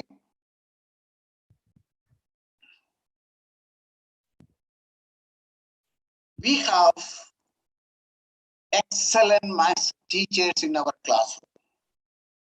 What happened? Sometimes these teachers are getting promoted to vice principal or the principal position. At that time, because of the additional administrative responsibilities, they cannot work or they cannot continue the same level of their contribution they have done in the classroom. That is situation one. There is another situation. We have an excellent teacher in the classroom. At the time of the promotion, that teacher decided not to take any administrative position because that teacher really enjoyed teaching in the classroom. What happened? That teacher is remaining as just as a classroom teacher. So actually, that teacher is not recognized for his or her excellent performance in the classroom. So this is a serious issue. In Jamaica, in our teaching profession, we have a professional pathway to deal with this particular situation. How we are doing it? The master teacher recognition is a professional pathway in the teaching profession to keep the exceptional good teachers in the classroom so they can come with the innovative strategies to meet with the demands in the teaching and learning environment. Also, they can take the leadership role in the building exercise for their colleagues. So who can apply for the master teacher position? A registered teacher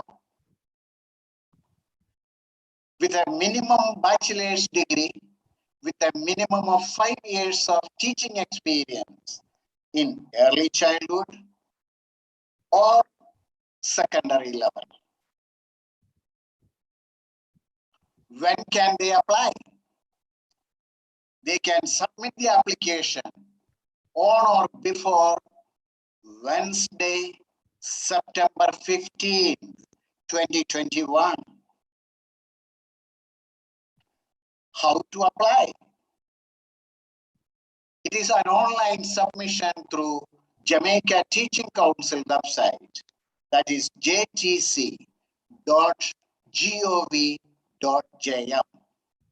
I am inviting you to watch the video. It will explain how to apply for the master teacher position.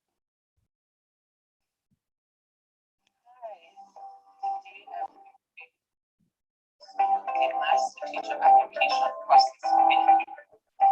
first to begin the master's teacher application, you must go on the ATC website. So I'll go to my browser and type in jcc.gov.jm.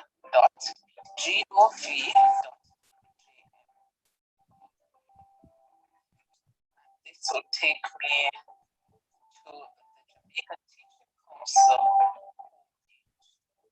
On the homepage, there are several different units. So I will look for the master teacher unit, click on it, and apply for master teacher. Here, there's an overview of the master teacher program, and I will scroll down and select apply to be a master teacher here.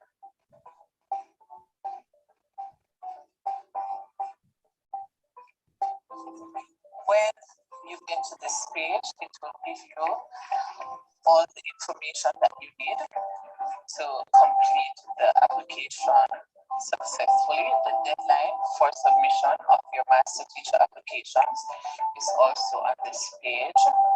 And you must note that the minimum qualifications for applying to become a master teacher is 5 years of teaching experience, and you must also have a bachelor's degree in your area of specialization.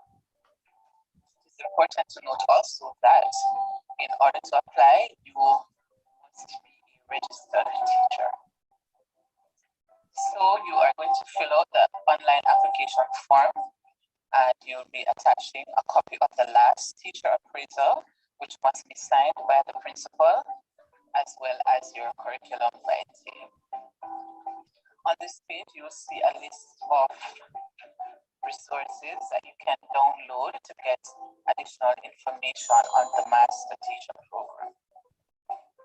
If you are having any challenges in your online application process, you are required to contact us at 922-8019 or email the master teacher at moey.gov.jm.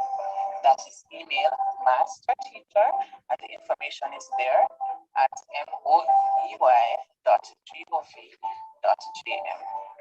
At the bottom of the page, you see click here to start application. I'm going to do just that.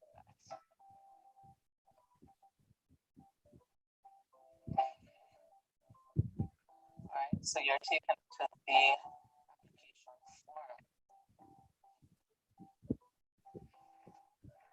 Okay, I am a registered teacher, so it has my teacher personal information. That information is from my profile as a registered teacher, and that is set, so I don't need to enter any personal information again. So I will just go ahead and enter the required information that have red asterisks. So first of all, my school of practice. There is a drop down arrow that I'll click on to select the school that I'm teaching at. The region is automatically generated. All right, then I put in my school's address.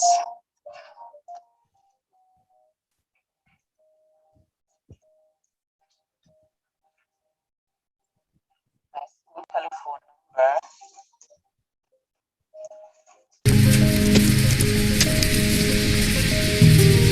The school principal's name,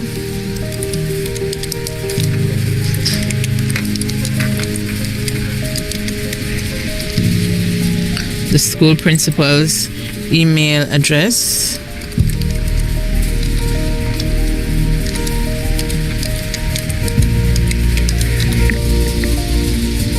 the grades that I've taught in the last 3 years. Now this drop down actually gives me all the grades, so I just go ahead and select all the grades that I've taught for the last 3 years. The next information requested is all the subjects that I've taught in the last 3 years. So I'll go ahead and type those in.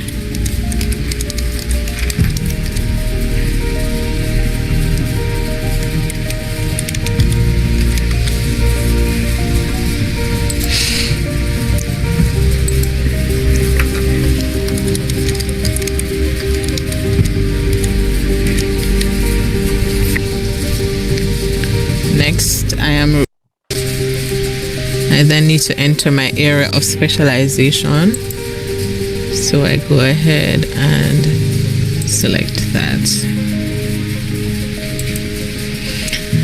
Next, I need to give a brief statement of why I chose teaching as a profession.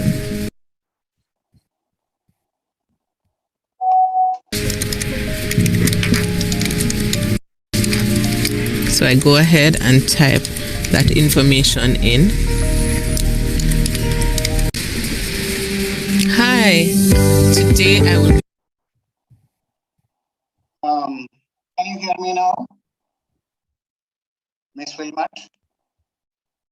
Yes, Dr. Thomas? I heard that the quality of the audio was not that clear. No, it's not. Okay, so I am going to make a quick run through what is really in the video, okay? Okay. Once you reach to the JTC website, you need to put your teacher registration number and your email ID that you use for the teacher registration to get an access to do the application. So these are the two things you need once you reach to the JTC website. That will take you straight to the form. And you can see this is the first 7 items in the form. You don't need to do nothing because the system itself have already filled all the information for the first 7 items. Let us see what is coming after that. Now you can see you need to provide for the information of all these items in this page. It is very simple. You need to give your email ID, your contact number, your school of practice, address of the school, name of the principal, school's number. This is important because we have a lot of school numbers, but some numbers are not working or not functional. So make sure you are giving a number that is in functional. And you need to give the school principal's email ID also. Then you can choose or select from which region you are from. That is the end of 15 items. Sorry, I beg your pardon. Item 16 is asking for area of specialization. I think that I need to give you a little explanation for this particular item. Because if you are an early childhood teacher, you just write early childhood. That is your specialization. If you are a primary school teacher, you just write primary. But if you are a secondary school teacher, you need to write the subject area that should align to the qualification that you have. This is very, very important. Why? On a master teacher selection process, they are looking for the mastery. So the subject or the specialization that you claim that you are excellent, but you should have to show some level of educational qualification which support for your argument. So I strongly suggest you to choose the subject area where you have, it is aligned to your qualification. Then item 17 and 18, you need to provide the information. It is very simple. Number of years of service, description of qualification, top 3, and then grades and subjects teaching for the last 3 years, And our website is very friendly. It is most of the time, you can just click and drop down menus are there. You just select. So we make it very, very simple and very user friendly for the applicants. Now we have item 20. You need to respond to this question by writing, and it should be limited to 500 words. Item number 21 is also you need to write. Remember, it is limited to 500 words. After that, you will see a drop box. This is where you are going to upload 4 documents. Yes, I said 4 documents. What are they? First, it is copy of your last teacher appraisal instrument, which was signed by the principal. Some teachers will ask, is it okay to submit old appraisal? Please remember, we are asking you to submit the new appraisal instrument for the master teacher selection process. Then you need to submit 2 recommendation letters. I recommend you to choose one person from a supervisory position from your school, because the letter is talking about your mastery and your proficiency and the competency in teaching. Then you need to supply or you need to provide your CV. So there are 4 documents. That's it. Then right below that, you can see the submit button.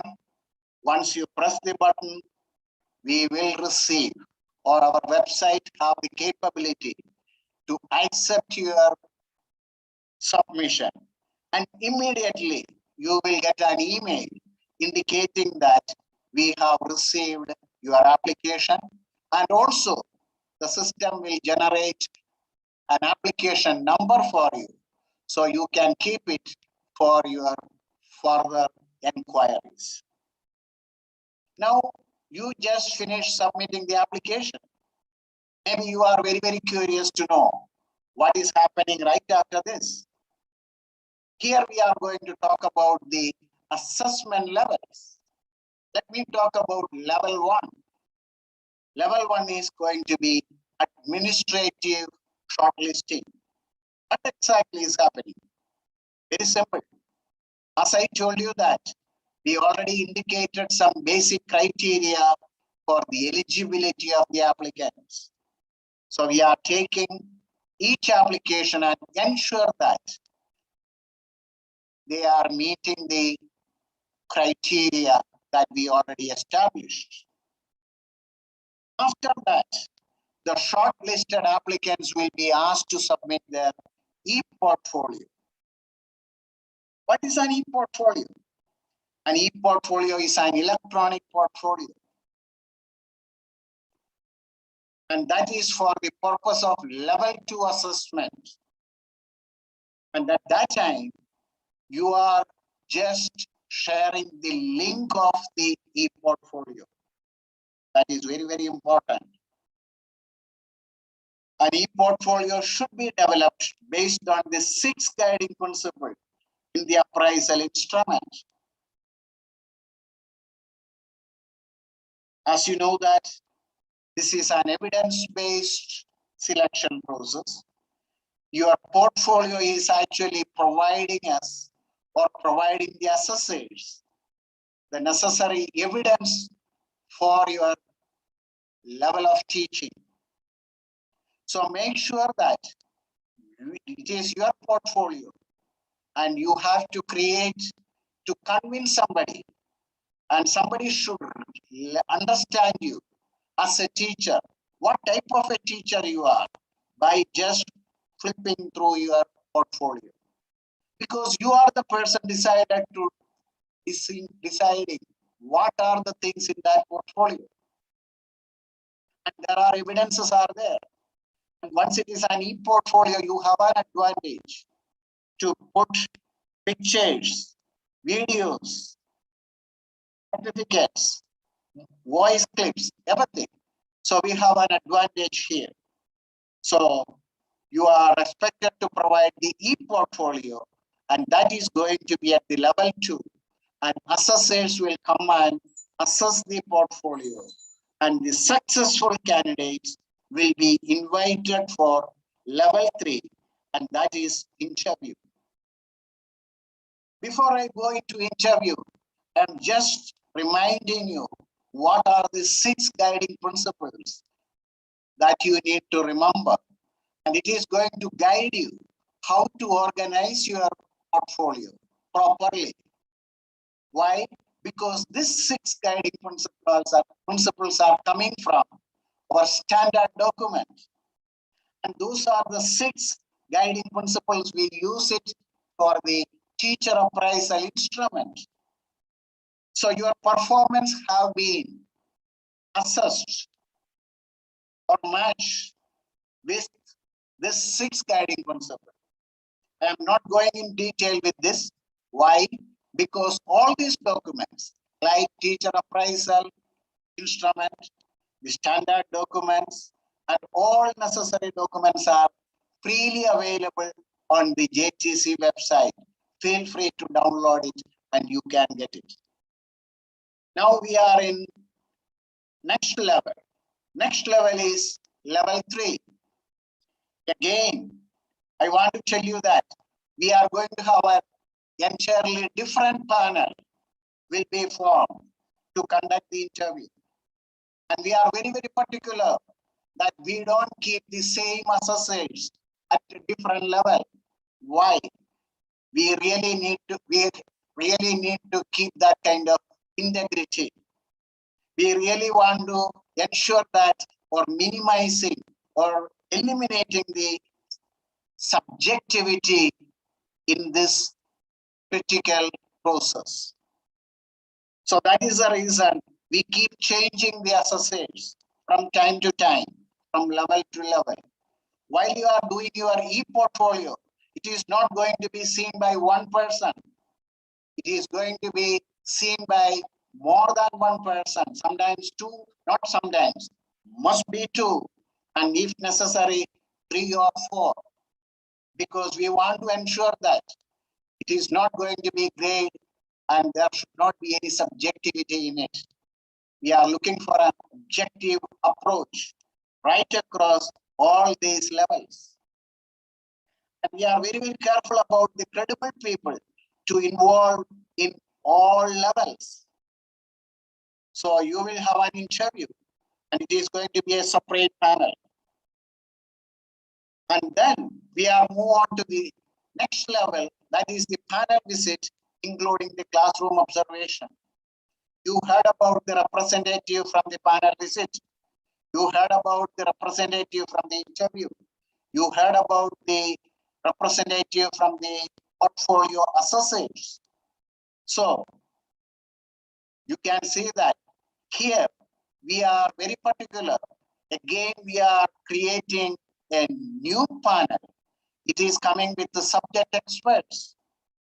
And we want to ensure that only subject experts are in at this level because they are going to observe your classroom teaching. It is not only the classroom teaching. They are looking at other various things. They are also conducting interviews with the stakeholders, maybe with your supervisors. And if possible, they will interview with your students. They will go through your work. They will examine your classroom. They are going to look at what are the different projects that you are doing. So it is not only just classroom observation. It is a comprehensive. We want to ensure that everything should be done properly. So that is level 4. After that, what is happening? The national committee will review the assessment results and make the recommendation for the master teacher recognition. So This can be the final stage, I can say that.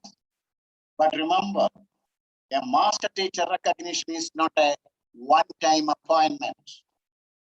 Let me put it this way. This is not a lifelong appointment. It is for 3 years. And after the successful completion of the review process, this recognition can be retained.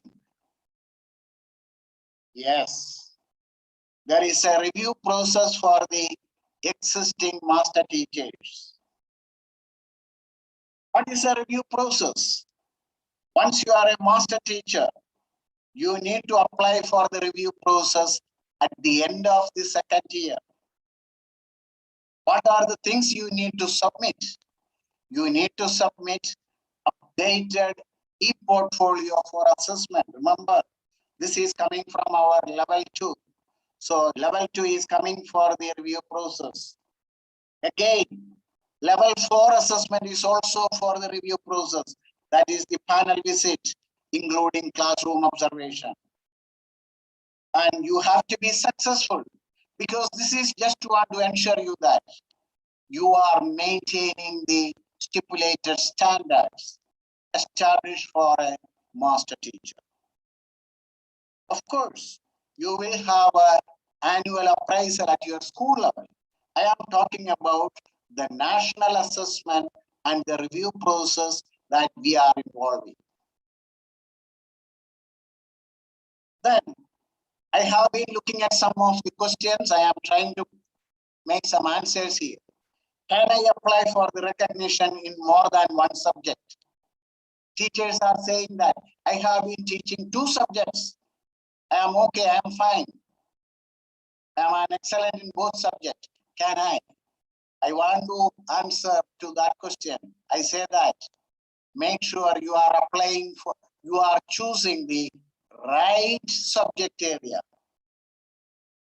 that is aligned to your qualification. Question number 2, any limit of master teachers at a school? I heard about that question right in this forum. I want to tell you that there is no cap. I want to tell you that if the entire teachers are doing excellent teachers in a classroom, technically all teachers in that school can be the master teachers. Because some teachers are asking, look here, we already have 3 master teachers. If there is a gap, can I apply? No problem, feel free. Because this master teacher recognition coming from your competency, your proficiency, and nobody can stop it. The next is, I am a master teacher. Because of some reasons, I need to relocate, or I am going to another school. If you got an acceptance letter from another school as a teacher, remember, you walk into that school as a master teacher. That means because you earn that recognition from your competency, your proficiency, and when you walk, you are walking with it, regardless of the school where you are working. The next question what I heard, can unsuccessful candidates reapply? Of course, I told you that we have different levels of assessment. Shortlisting process is going on.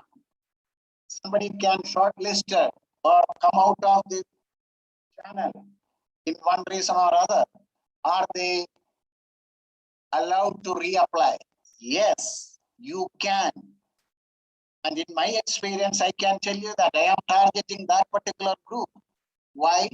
Because some people, they just miss very small levels to reach that standard.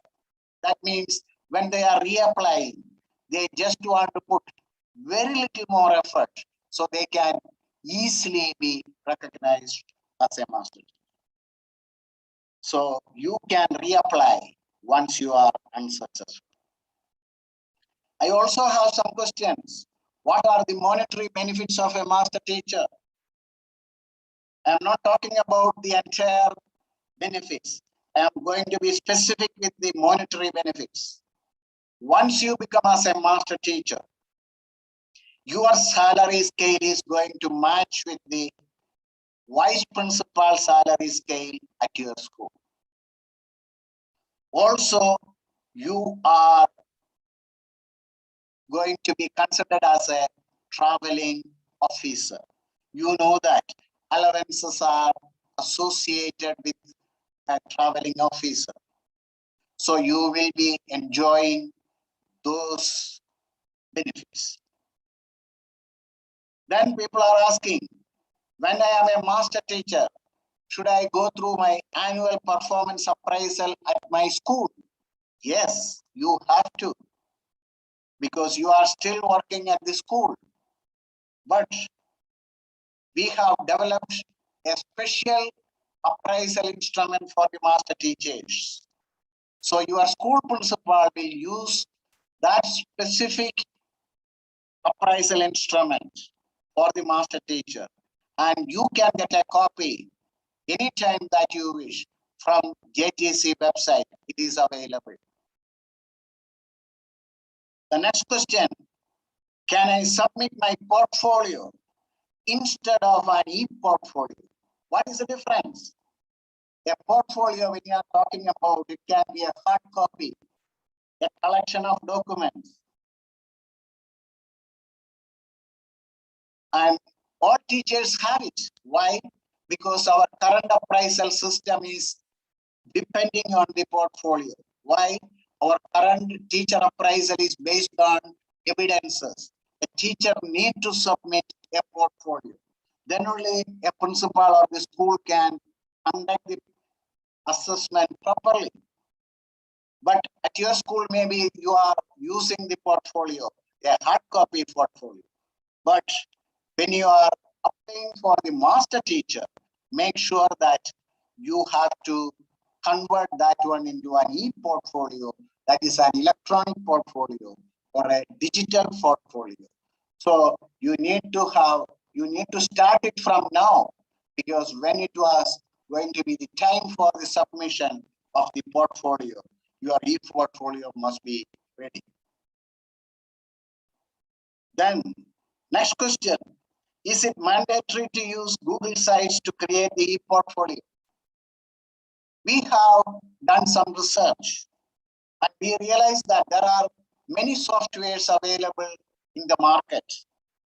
And most of them you need to buy it. It costs.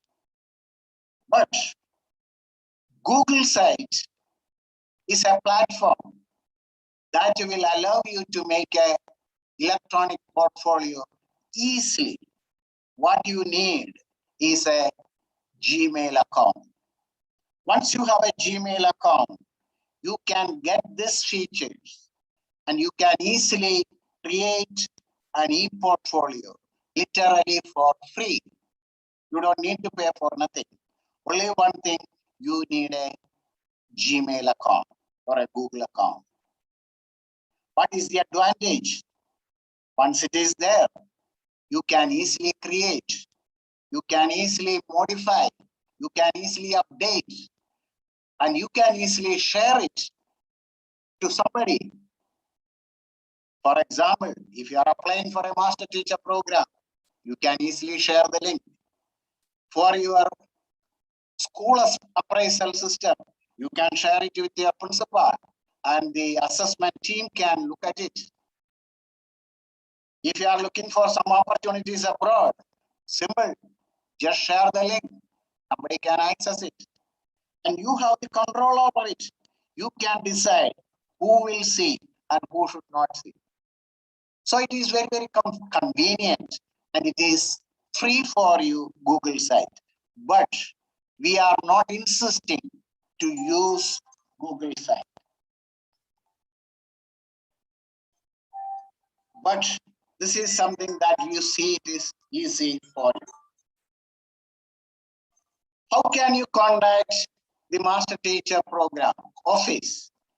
We have our email. master teacher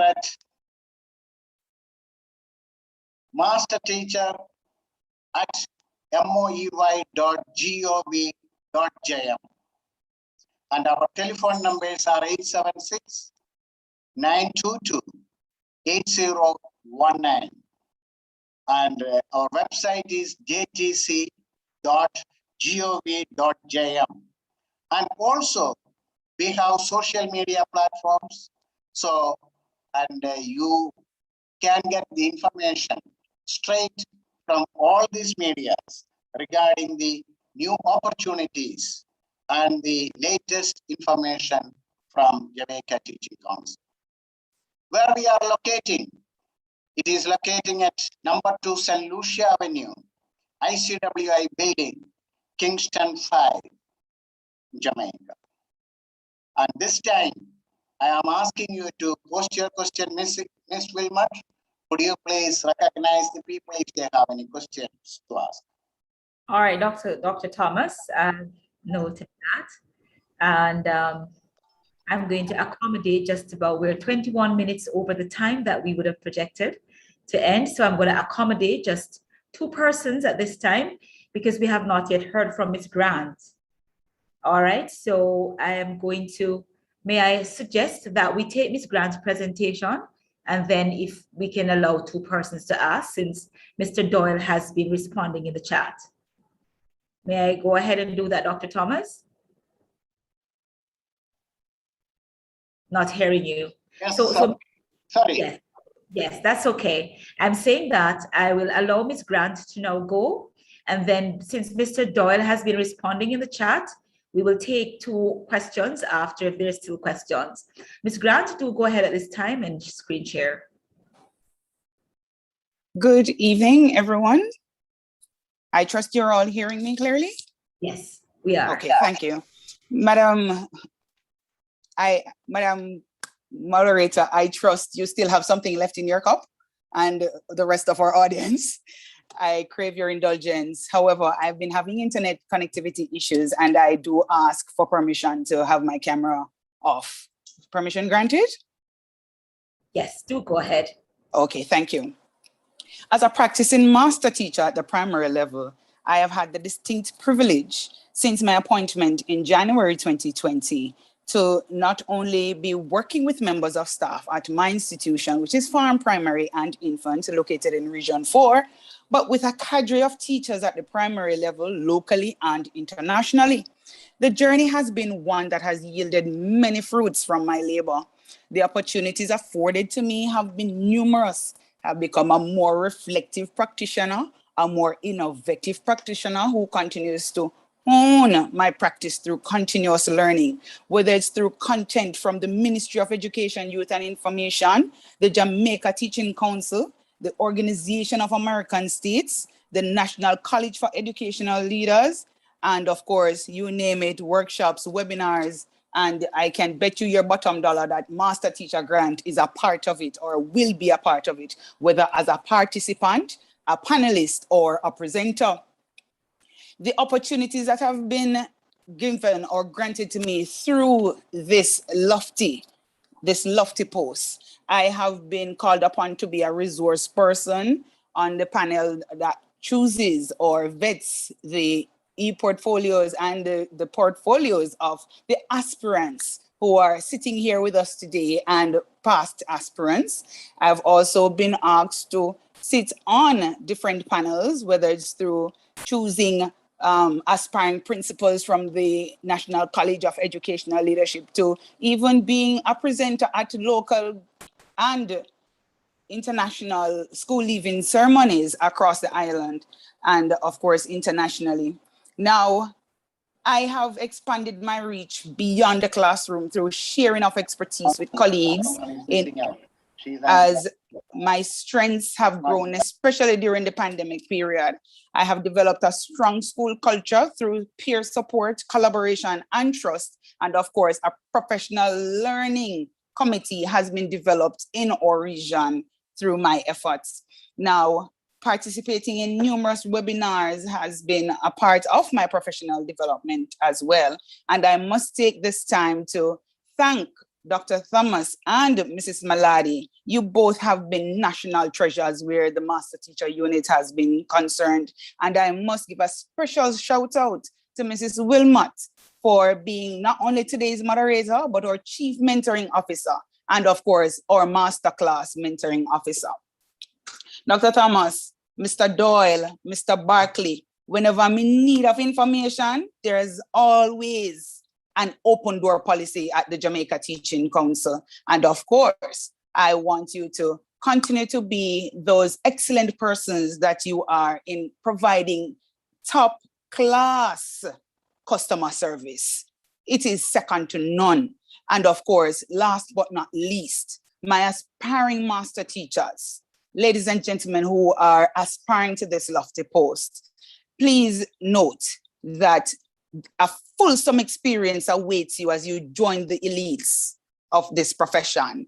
And as aspirants, I want you to stay ready so you don't have to get ready. Ladies and gentlemen, I thank you. Thank you so much, Mrs. Grant. I really have just, enjoyed our time together this afternoon. And of course, we continue to pull our cups together, and, we have been seeing some videos coming in where we're having some serious floodings across the island. I ask teachers that you stay safe, be vigilant, reach out to your family members. We are seeing quite a bit of flooding. So, teachers, we are everything in the community. And so I want to at this time ask if Dr. Thompson is on the platform. I'm not seeing her. If you are, Dr. Thompson, I'm going to ask that you just raise your hand. I'm checking and I'm not seeing Dr. Lorna Thompson.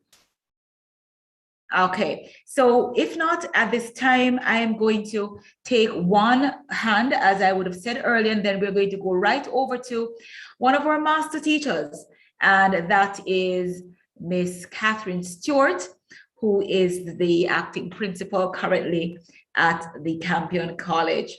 However, I'm going to allow Miss Jennifer Anderson Lang, if you would just go ahead, Miss Lang, and then good evening, everyone. All protocols observed. It's actually Leon. I'm asking a question. I'm not sure it was answered before. Are master trainers, is this course available just for core subjects? Because what happens, I've been a master trainer, not a master teacher, but a master trainer for the Ministry of Education as an HFLE teacher. I've trained teachers for the Ministry of Education in Kingston and St. Andrew, as well as in St. Catherine. So I'm asking if it is that I can also apply for this post as long as you are a teacher. You would have heard from Ms. Sharon Grant a while ago, who is at the primary level. So as long as you're a teacher, and of course, you can always go on the website and look, if you have any other question about who qualifies to be a master teacher, of course, you need to have 5 years experience. Yes, I understand all of that, but I'm saying I am actually a master trainer for the Ministry of Education, but I'm not a master teacher. Are you a teacher? Are you a practicing teacher? I am a practicing teacher who's also a master trainer for the ministry. So once you're a practicing teacher and you have 5 years experience and you have evidence of the work that you have been doing, then you qualify to apply for. I have 16 years experience. So thank you so much. Nice. Yes, thank you very much.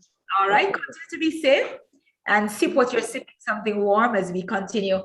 At this time, I'm going to be inviting Miss Catherine Stewart to do the vote of thanks for us. Miss Catherine, over to you. Thank you so much, Mrs. Peart Wilmot. I just wanted to do a quick correction before you get me in trouble. I am the acting vice principal, not the acting principal. And I'm sorry, let me just, that's fine. Let me just show myself so that we can continue to be a family together here. Good evening, everyone. It is my pleasure and my privilege to move the vote of thanks. So I just want to just really add to what has been said and endorse what has been said by all of my colleague master teachers. I've been a master teacher since 2009. As you have heard already, many of us are science teachers, so I also am a science teacher at the Cape level, teach biology. I've been a teacher for over 30 years. So it really is, I agree, a calling, and it is, of course, a profession. And I've been very grateful for the experience and the opportunities being a master teacher. It has certainly been very, very reassuring to have that appreciation of your expertise, your training, and not merely financial, which was raised, of course. And it has contributed tremendously to my professional development. 2020 was a case in point. As you heard, we got a baptism of fire. And so I listened with great joy to Mr. Burrell, who was really my training party in that year as we sought to help teachers to navigate the online learning medium, ourselves learning at the same time. The Master Teacher Program has offered many opportunities to network, to have professional exchanges on best practices. You also gain family members, I will say.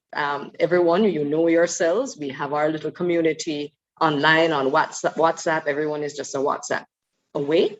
And it is just a blessing to be able to contribute to national development, nation building, really. All right, so in my school, I've been very involved in the new teacher training, mentorship. In fact, today I spent about 3 to 4 hours in that at my school. And I also am very heavily involved in the data analysis side of things. So I put those skills to good use in surveys, predicting grades, tracking student progress, and so forth, along with other initiatives. So I just want to personally thank also the Master Teacher Unit, which, as I said, is very supportive, very much a family atmosphere, as well as providing all of those opportunities for us, including presenting to the Caribbean, Latin American region on the OAS platform.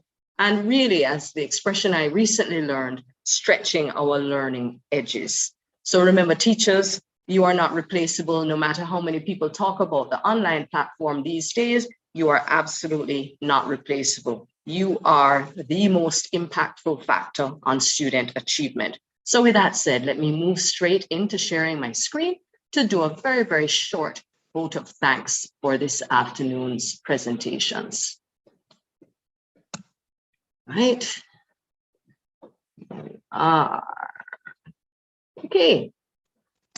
So to everyone present, thank you so much for sharing in our Fireside conversation. I thought it was a wonderful initiative, and I feel as if it went very, very well today.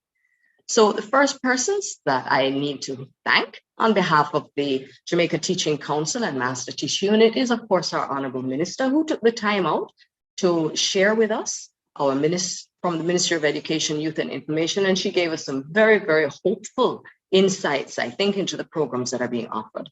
I want to thank our Dr. Winsome Gordon, who just has boundless energy. She's our Energizer Bunny and a positive vibes person. I want to thank Mrs. Allison Solomon, Mr. Ray Howell, who also gave a presentation to us.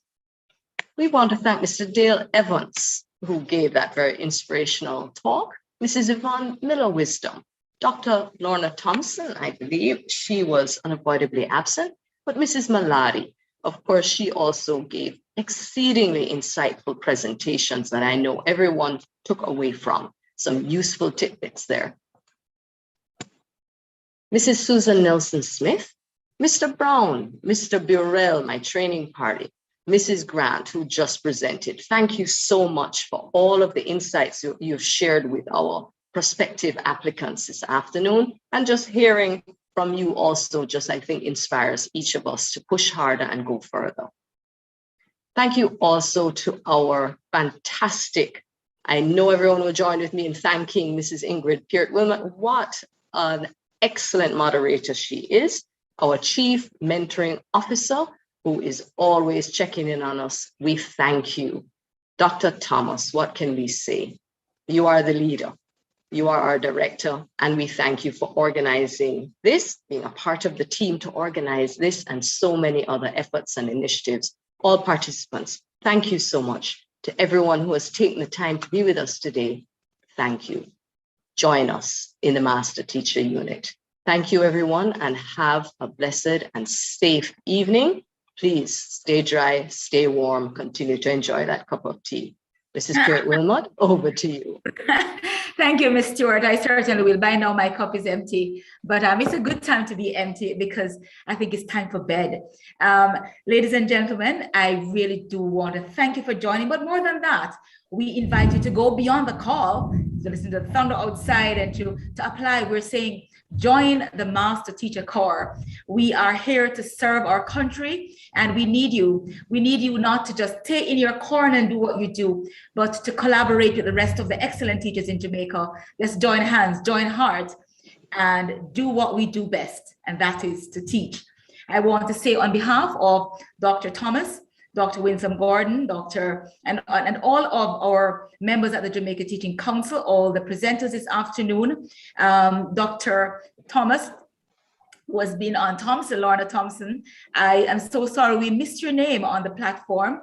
I'm going to still give you an opportunity to greet the audience this time. I want to say thank you so very much for being here, sticking out with us in spite of the weather outside. You stayed with us with your cup of coffee, your chocolate with the oil on top and everything else. Dr. Thompson, at this time, do go ahead and just greet the audience as you would have prepared to do. Thank you so much.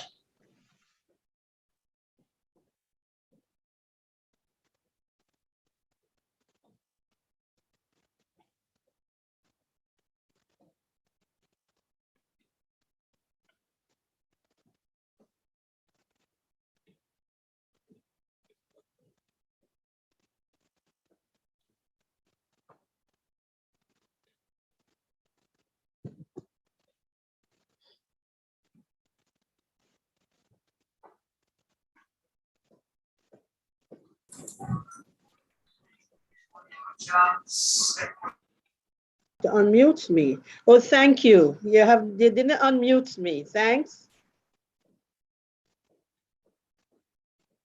Thank you. You're welcome. It's really a pleasure. I came in from 10 minutes to 5, so I sat straight through the presentation. Really an excellent afternoon. And my cup said, there's no stress that God cannot handle with a cup of chocolate and prayer. That's what's on my cup, but I put it aside. Now, just the acronym, ask. The attitudes that you have to yourself, to your students, to persons on a whole is what we also look on when we are doing the assessment. The skills that you have, not just your subject skill, but the skills of dealing with your students, your fellow mates, your class, your your colleagues on a whole. And not just the knowledge that you have. Many times you come on here things, the knowledge that you have, you're looking for. Yes, you can have all of that knowledge, but if you're not using the knowledge where the students are able to share their own knowledge, use your knowledge, their knowledge to move forward, then, you have to go back and look at that as well. And one thing, there's this symbol of a tree that JTC uses, also with national curriculum, because I'm a part of the national standards curriculum. I'm one of the developers. And so we use that symbol of a tree. Anywhere you are planted, you must grow and you must impact others. And always remember the acronym ASK, A-S-K, attitude, skills, knowledge, and always remember a tree and what that tree represents in your moving forward to become that sought after real master teacher. Lovely afternoon. Thank you so much, Dr. Thompson. It's just good to have spent the afternoon with you teachers. And so my cup says, home is where mom is. And so I'm going to stay home. I'm going to try to stay dry. And I want you to just go out there, continue to be inspired, but move beyond your thought and get into action and get prepared and apply for Master Teacher. It was great spending the afternoon with you. And I now say farewell. Have yourselves a great rest of the evening. Bye-bye.